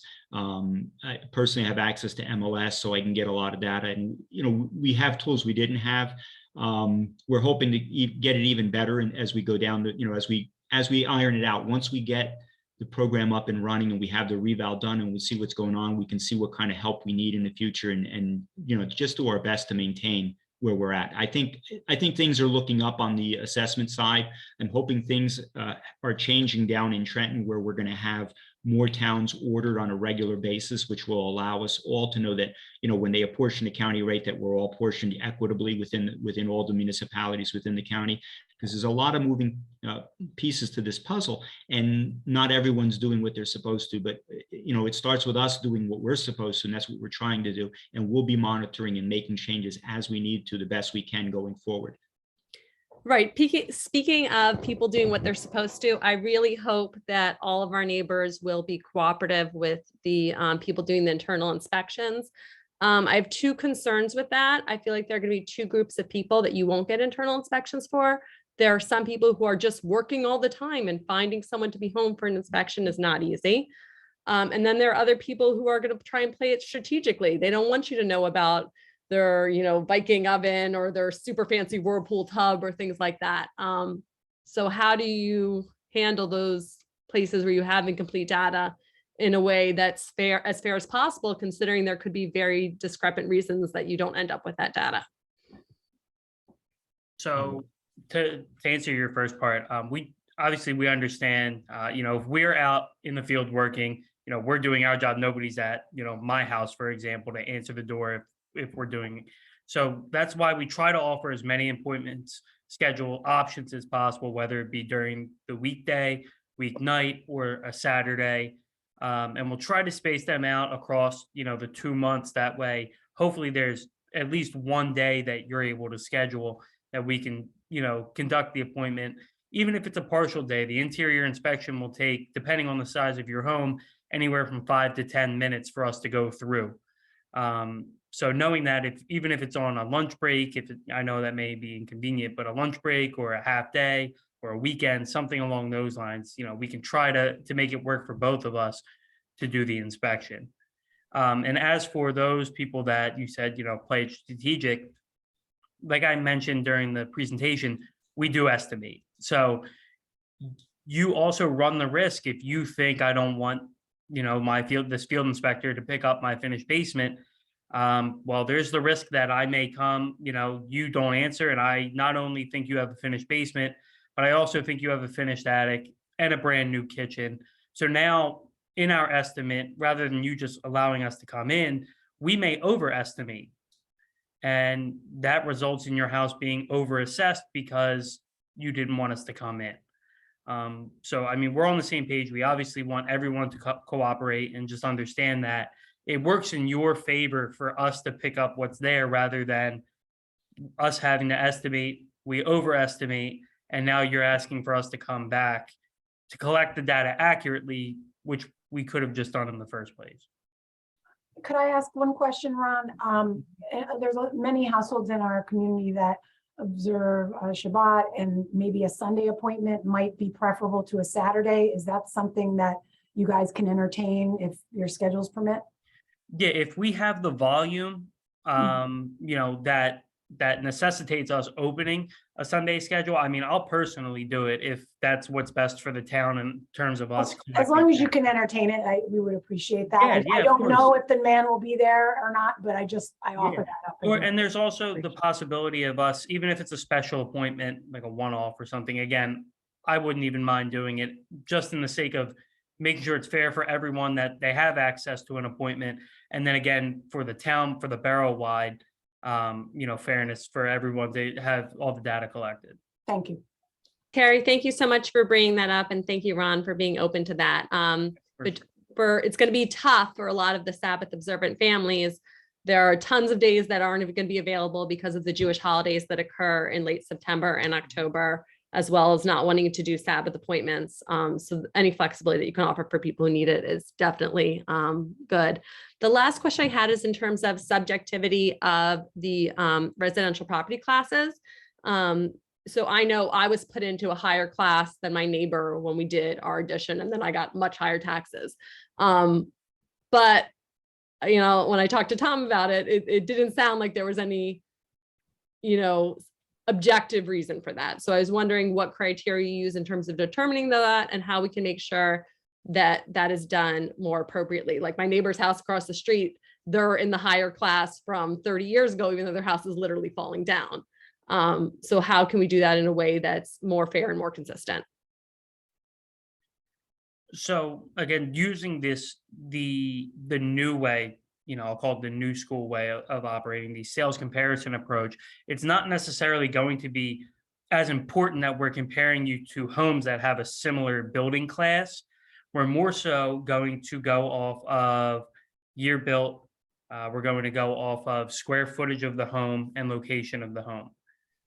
So you may have a perfectly good comparable match to a house across the street that, you know, it may be a different building class currently, but, you know, during the reval, we are updating all the information that's old. We can then maybe compare you to houses that are similar and then fix that building class problem for the future. So some building classes will be reassigned in this process to make it more equitable? Yes. All right, thank you guys so much. Good luck. I hope everyone is cooperative. Thank you. Looks like I have a caller. It's a phone number ending in 4445.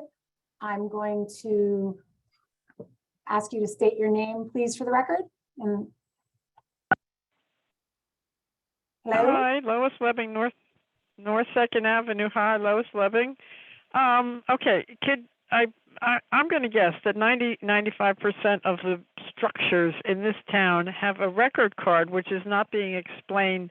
That as my card shows that I have this many bedrooms and this many bathrooms and this many fireplaces and the size of the rooms and the living room and a sunroom and no den and no library. So you're starting with that, and I take it you're going to correct any changes, as in new construction, et cetera. So I think it would help people to know that you're starting with something. And then the comps, tell me if I'm wrong, are mostly checked from the neighborhood. That's what you're looking for. Ideally, that street, that neighborhood, a comp that was sold, that was not an estate, was not a divorce, et cetera. And I think you're going to find, as way back when Gabrielle called from Walter Avenue, that is a unique home. If you haven't seen her home, their home and property, across the street, the only neighbors across and behind them, aside from the monstrous building blocking their sun, are 20s and 30s homes. They have a modern, fabulous, different home that I think along the river on the south side, you might find a few ranch-looking houses like that, unique. But so that's what you're going to have to comp. And I think that's what's important for people to know. They can look with those people, you people with computers, just look at Zillow. What did your neighbor across the street sell for a year ago if it's a comparable property? But if their property is larger, then yours is going to be a little bit less in land. Is that correct? So a lot there. I'll start at the beginning, and I apologize. One, if I'm being brief, I know we're kind of running short on time and people do have questions. So you are correct. We do have property record cards for each piece of property in town. So for every commercial property, residential property, vacant property, town-owned property that we go off of to start. So we're not, we have everything in front of us, and if you're a homeowner that hasn't changed anything, we essentially just walk through and confirm the information is correct. Because again, this was done by a reval firm previously. There's no saying that the inspector didn't make a mistake that for 30 years hasn't been caught. So we're just verifying that the information that we have is correct, and then making changes based on any type of work done to the house.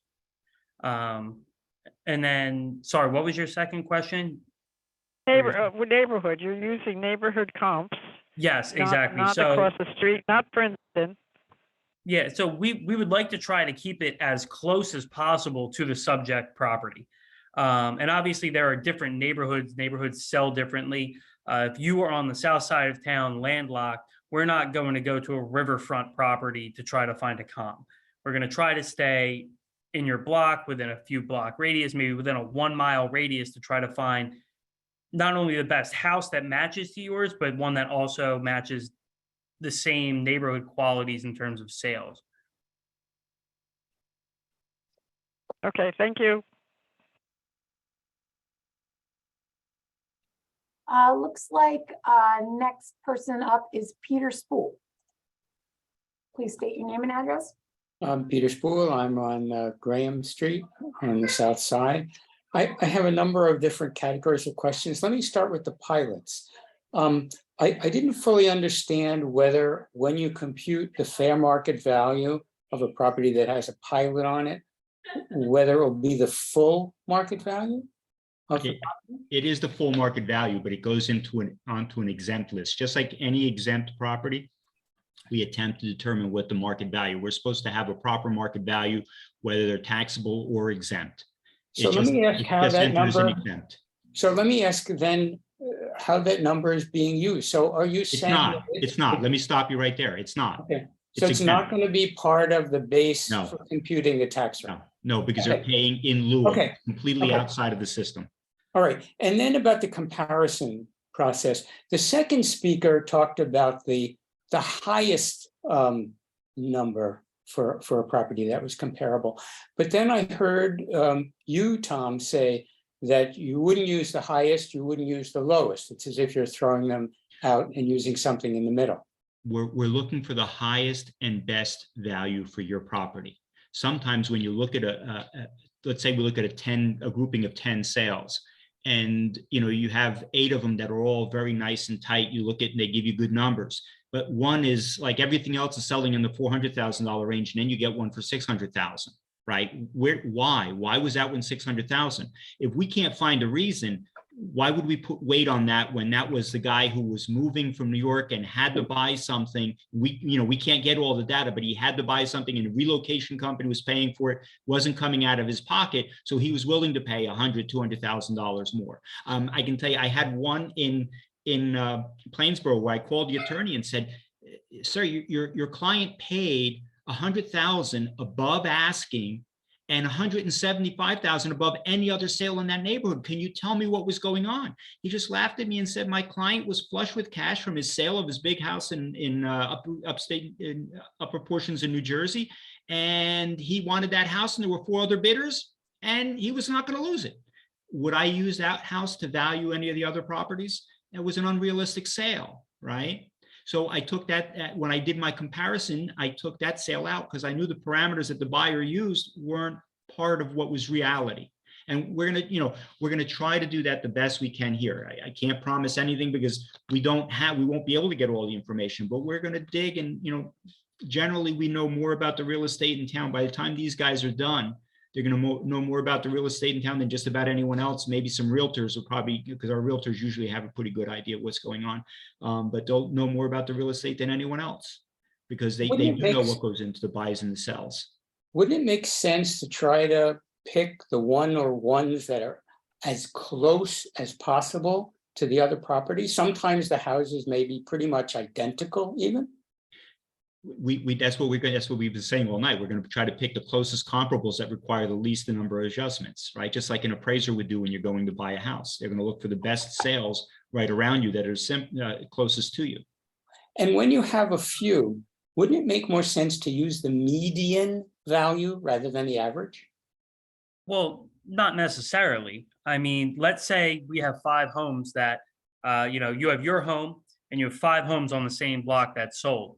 Well, if they're skewed one way or another towards, a higher or lower value, the average obviously is the best way to come together and kind of determine what it's worth rather than the number that happens to fall in the middle. Okay.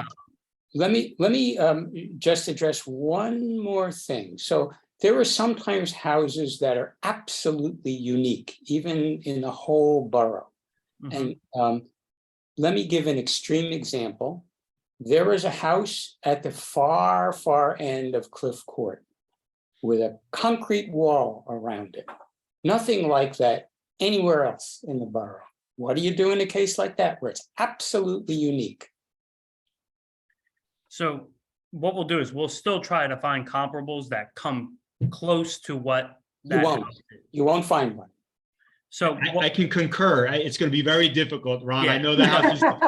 We do have a couple like that, though. I'll tell you, we do have a couple of very interesting homes. They're going to challenge us, but we will do our darndest to find the value, because just like any appraisal, there is a value. What do you really do in a case like that? As I mentioned during the presentation, it may come down to, we'll try to find comparables. We'll find a property or 2 properties that are most comparable, not saying that they are 100%, but then we may fall back on that cost effect method and say, okay, they have this concrete wall surrounding their home. All right, what would the cost of that structure be? Or things along those lines to kind of give us a better idea of what the house would be worth without strictly going off of adjustments based on other houses in a unique situation like that.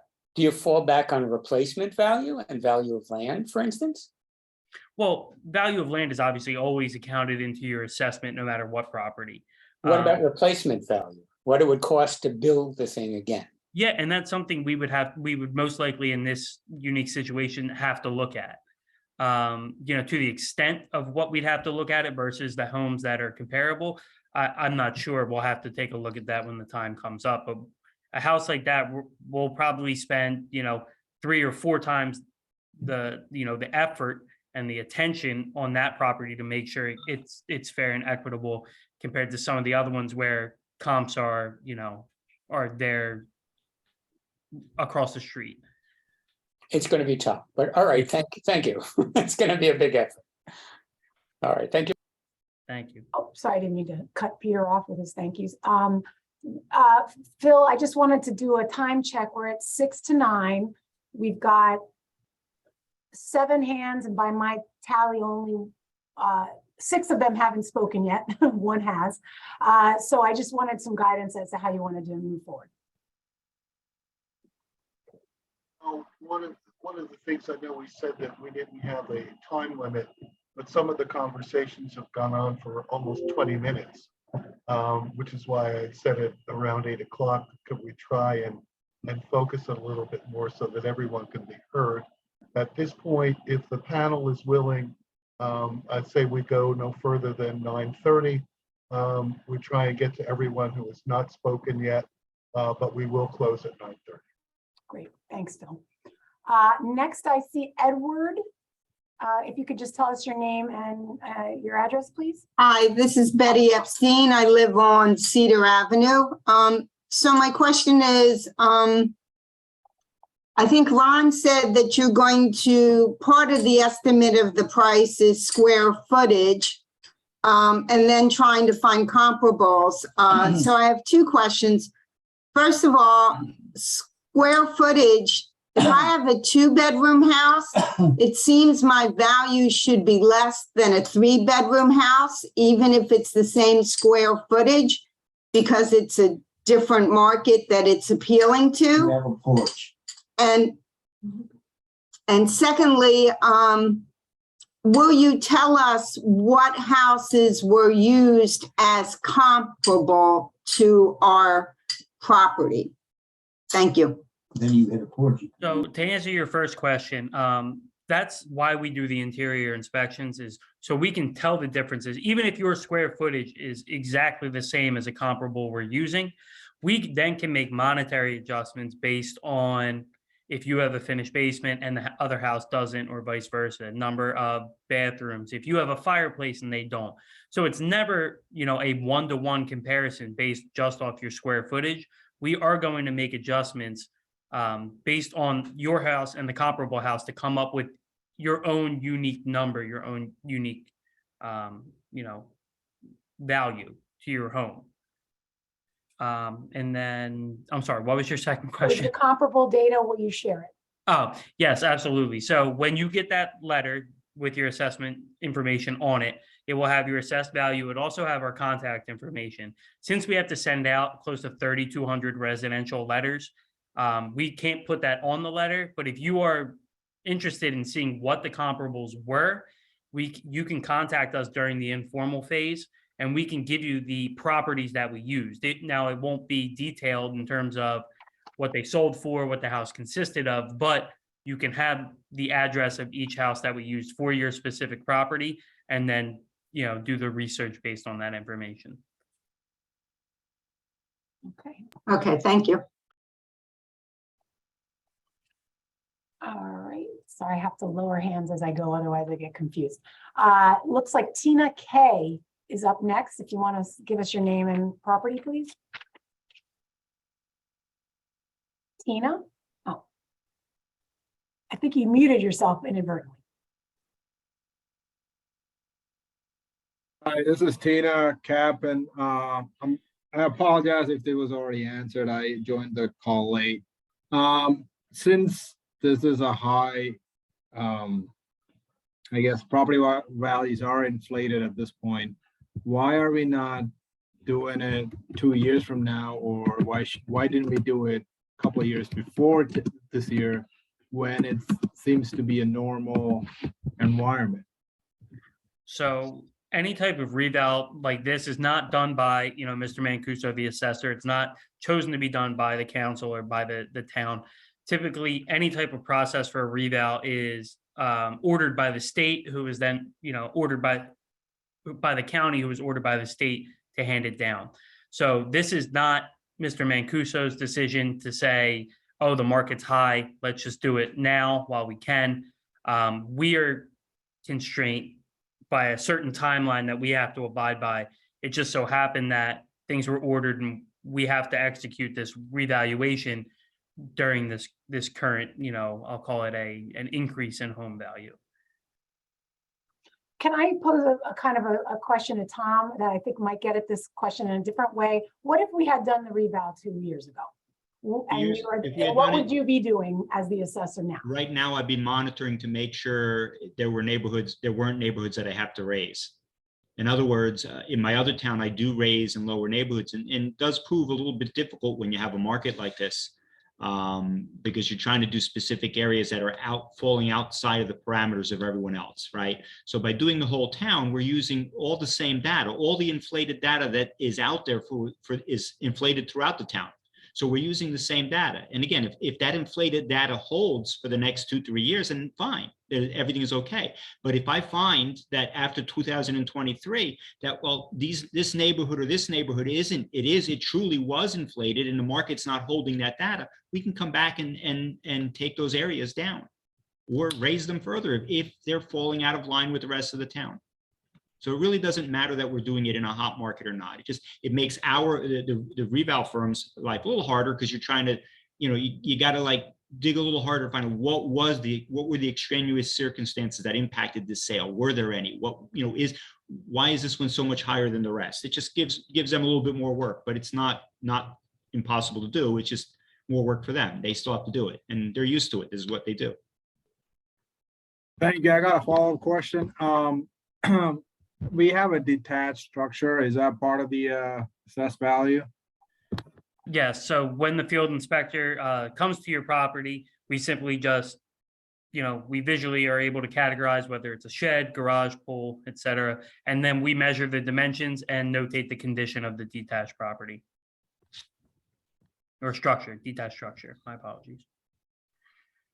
All right, would you then physically inspect the garage? That was my question, actually. I mean, we may look in a window just to confirm that it is storage, that it is a garage and not living space. If it's something that is picked up as living space, we will have to do an interior inspection just as we would your main structure.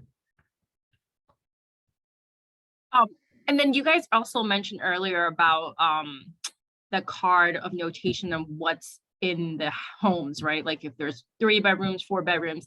Mhm. So what happens if your notation, if your card says that this house was for three beds and 1 bath, but then when you get here, it's another bath, but the bath was already here when you purchased the house, Mhm. but you never, like the current owner, like myself, didn't put the bathroom there. Yeah, I mean, from a field inspector, position, we would simply just make the change. There's no penalty. Again, it was most likely either missed or work done without a permit by a previous owner. Unfortunately, if we do that, any type of change in assessment that comes from that, we have to just make sure everything is as accurate as possible.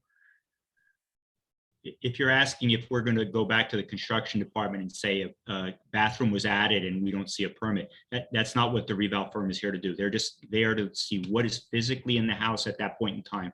We're not there to police anything. There are was no your fines. kitchen just- Nobody will get in trouble by Yeah. anything that we find.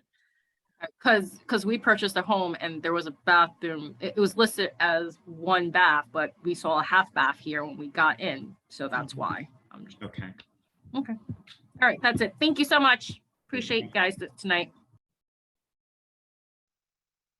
Looks like Johnny is up next. If you could give us your name, confirm it to you. Yes.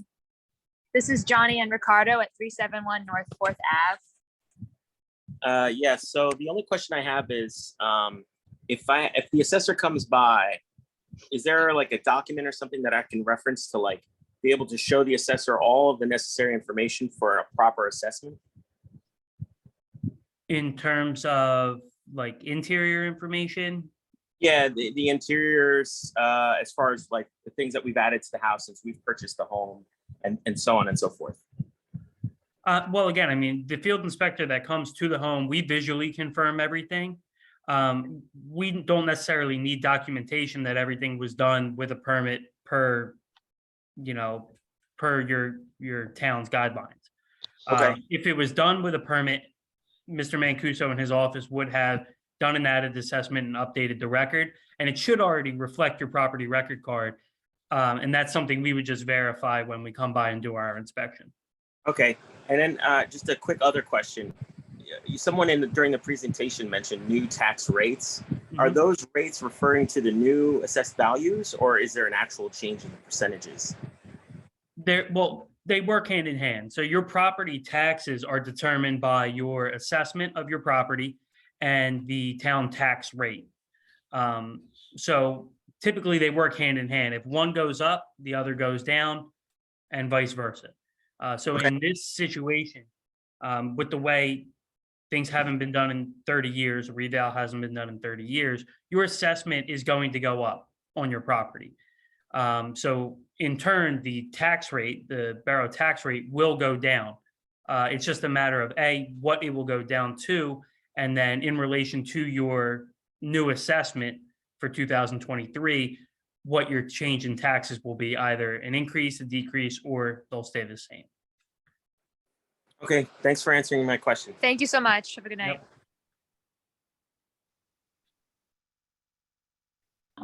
Looks like Adam Kwan is up next. Hey, Adam. I live in the south side of Highland Park. New homeowner, just purchased spring of 2022. Hypothetical situation, I purchased my house, $500,000. Everybody else in the neighborhood bought their house, $600,000. Very similar house. Is that to say that my house would increase in tax value? Well, again, the tax value is determined by the assessment and the tax rate. So, and we, as a reval firm, we aren't concerned with your tax amount. We are here to make sure that your assessment is 100% fair market value. So we'll take a look. Obviously, if you bought the house within the usable window, which it sounds like you did, we will evaluate your sale and use it as, a comp to yourself to determine the value. However, as Mr. Mancuso has mentioned a couple of times tonight, if you purchase your house at $500,000 and there are multiple houses that sold at $600,000 or in that range, we can't just use your house to determine your assessment. We'll have to take everything in as a whole and kind of do a little bit of inspection to determine what your true assessment should be. I mean, but wouldn't fair, like what I paid for the house would be $500,000. That's what I consider to be fair, right? So it'd be unfair to me if you just go ahead and because of everyone else, sold for 600, raised my valuation to 600 as well. That might not be something I could afford, right? It's not a matter of what you think is a fair market value, is what does the market think is a fair market value for that house. If you were a better negotiator than your 3 other neighbors that just paid $600,000, that's a good thing for you. But unfortunately, that's not what we're allowed to look at. We have to look at what is the market value that a willing buyer and willing seller would more likely sell that property for. Your sale would be considered, but again, we're going to weigh it against the other ones of the same properties. If the other properties are the same exact as yours and they occurred after yours, then the market value of your home is 600,000, not 500, just because you got it for 500. Are you following me? Yep.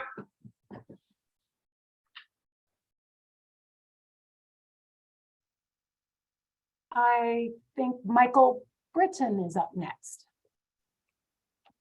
Hi. So when an assessor comes to the house, single family house, roughly how much time do you spend interior and exterior? So obviously this depends on the house itself. Anything we'll consider to be like an average size house, quote unquote. The exterior could take anywhere from 5 to 10 minutes. Again, depending on the size of the house, the accuracy of the previous record, how many detached items there are, etc.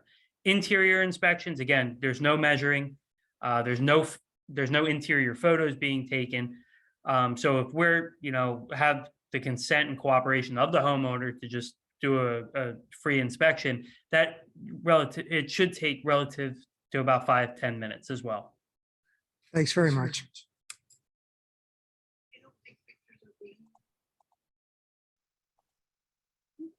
Gary, can I Hands are interrupt just bouncing for a around on second? me, excuse me. Ron, Oh. you talked about measuring the outside. Do Mhm. you use laser devices to measure it, or do you use an old-fashioned tape measure? Tape measure, yeah. So all of our field inspectors will have a physical tape measure on them.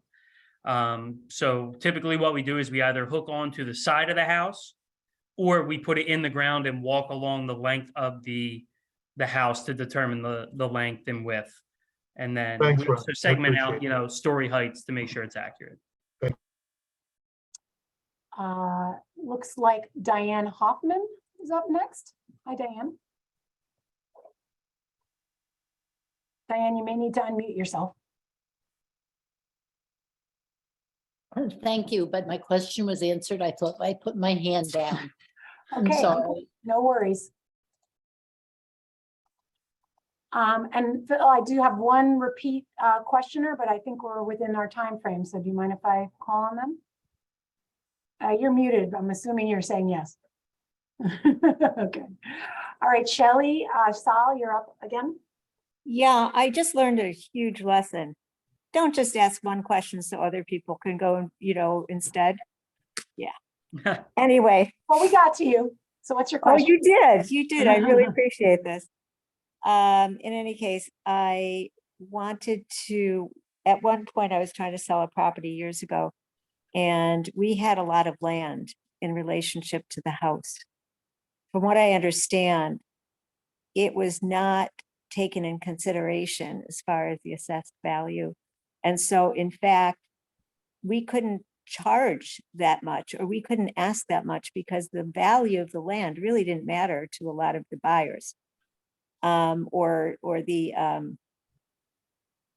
amount of mortgage or whatever it was, but there was something about the land that didn't weigh in as much as we expected it would. I think If you you're can asking address that. that, if you can address that, I don't think that's a question that is, it really doesn't have relevance to what we're looking at. We're looking at market value. If it's a big piece of land and it adds value, we will value it. Okay, if it's not, if it's a big piece of land, I don't understand why a mortgage appraiser or a realtor, whoever told you you couldn't get more money for the lot.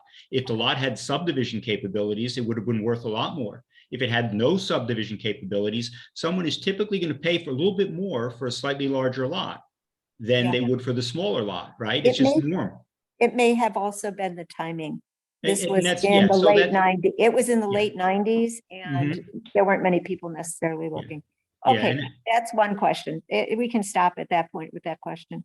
The other thing is that there are many parts of the town where the roads are in complete ruin in relationship to the properties. And I'm wondering, how does that affect, or does it affect the assessment value? If it doesn't affect the sale price of the house on the street, it won't affect anything. If it does impact the sale price of the houses on the street, then it would obviously give you, an impact in your assessment. Now, And it remember, what should we're be looking- reflected in the prior sales. Yes, yeah, that's Okay. what we're looking for. Because remember, you got the buyers and sellers in town are telling us what to do. We're not coming up with this stuff on our own.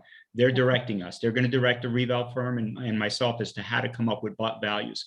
It's all up to the buyers and sellers. Got it. Okay, and another thing is, how the heck is this gonna all happen in 2 months?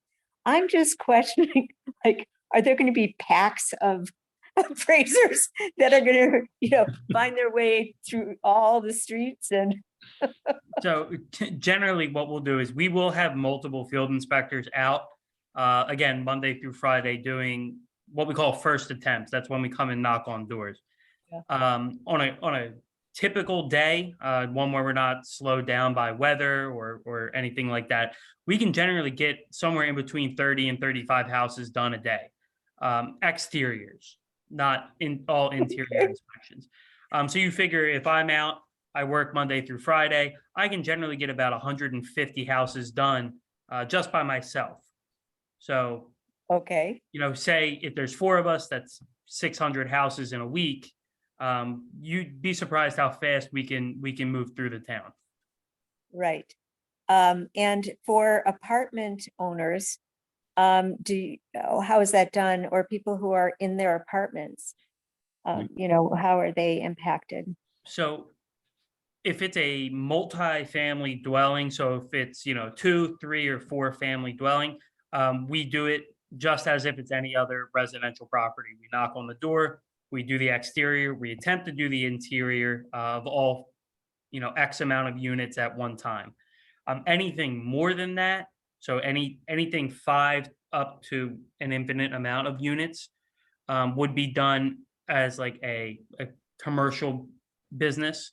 So that would be something where you would get an income and expense report in the mail, and we would typically try to determine the assessment based on, rent and information such as that, rather than an inspection. Mhm. Okay, was one other critical question I had. Well, I can't think of it right now, but thank you for your time. Yeah, if you think of it at any time, you have the number that was on the presentation. You can always reach out to us. Okay, I do remember.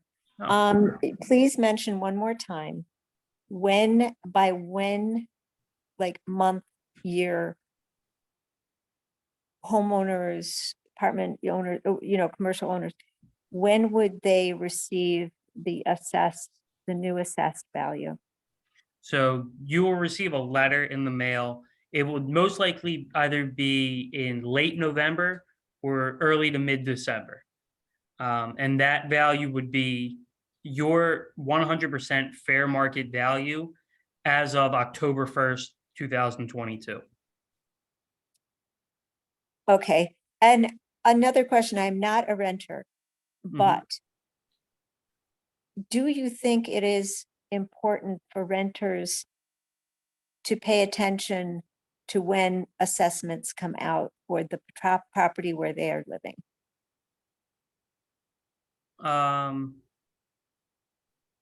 You mean as the renter? Yes.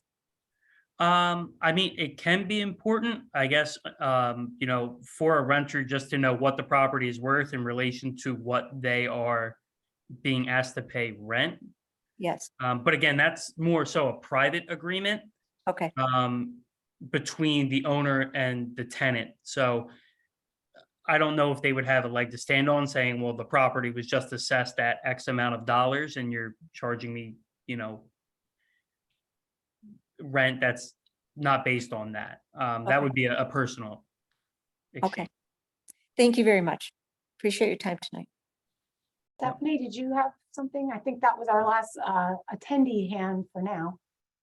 Yes, I did see that. So my husband has questions, but Good. he's been sitting here listening to the whole thing.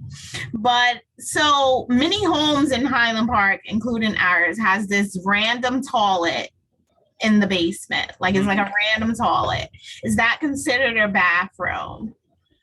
We would most likely pick it up there's a drop down which we list all like the fixtures. We would most likely note that it is considered a one fixture bathroom when we're data collecting. In terms of counting that as a bathroom when we go to assess, that's something Mr. Mancuso and I would have to discuss on what the value would be on a random toilet, especially if the basement's unfinished. So it will be taken in for data collection because again, we just want to make sure everything's accurate. In terms of what type of value we'll place on that, if at all, well, I'm not sure at this point. That's going to require the analysis of actually looking at the sales of those that have it. Stephanie, are we talking about one of those that just sits in the corner of the room with no walls?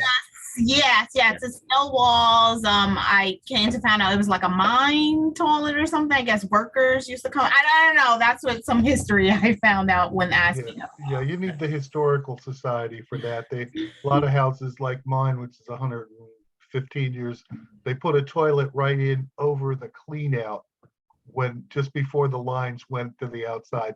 So at this point in time, Ron, Tom, Terry, Sean, Garrett, if you have any final comments for everyone or wrap-ups from things that you've learned from all of the questions that people pose, you see where our concerns are, you see how we're perceiving that you're going to proceed. If you have any wrap-up, I'd appreciate that.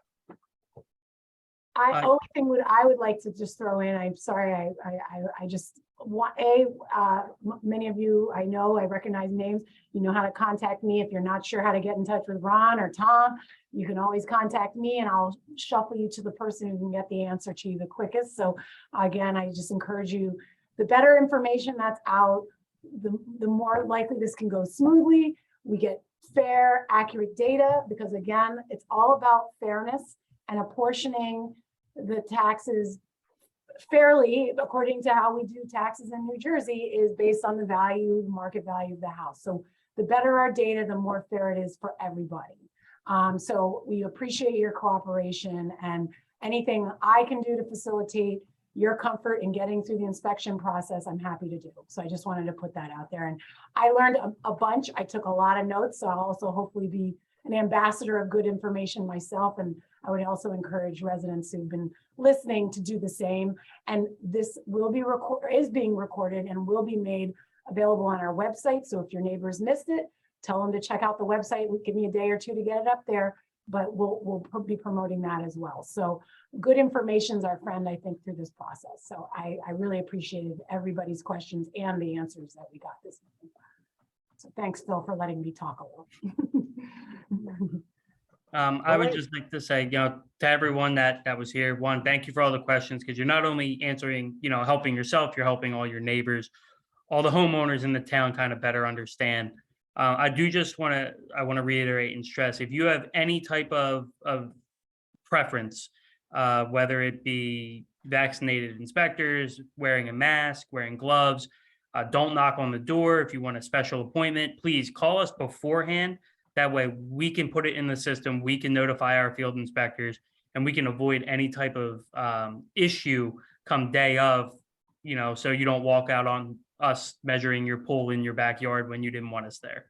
So please contact us beforehand. We can set anything. And as a reminder, the inspections are expected unless there's a weather situation, the Tuesday following the Labor Day holidays. So, Yes. we have September we have a 6th. little time to make those calls. Do you want to put your info, share your screen with the phone number one more time, just to make Oh. it handy? Yep, no problem. Let me. So we can put it on the video for posterity. Yeah, no, absolutely. Let me pull this up. That would be right here. Here you go. So this is, our company that's executing the revaluation, Professional Property Appraisers. You can call us at that number, or again, ppareval.com is our website. That there will be a Highland Park tab that has the initial introduction letter. I believe it has a general Q&A pamphlet on there. And anything that doesn't cover, again, you can contact us and we can talk about any type of concerns that you have.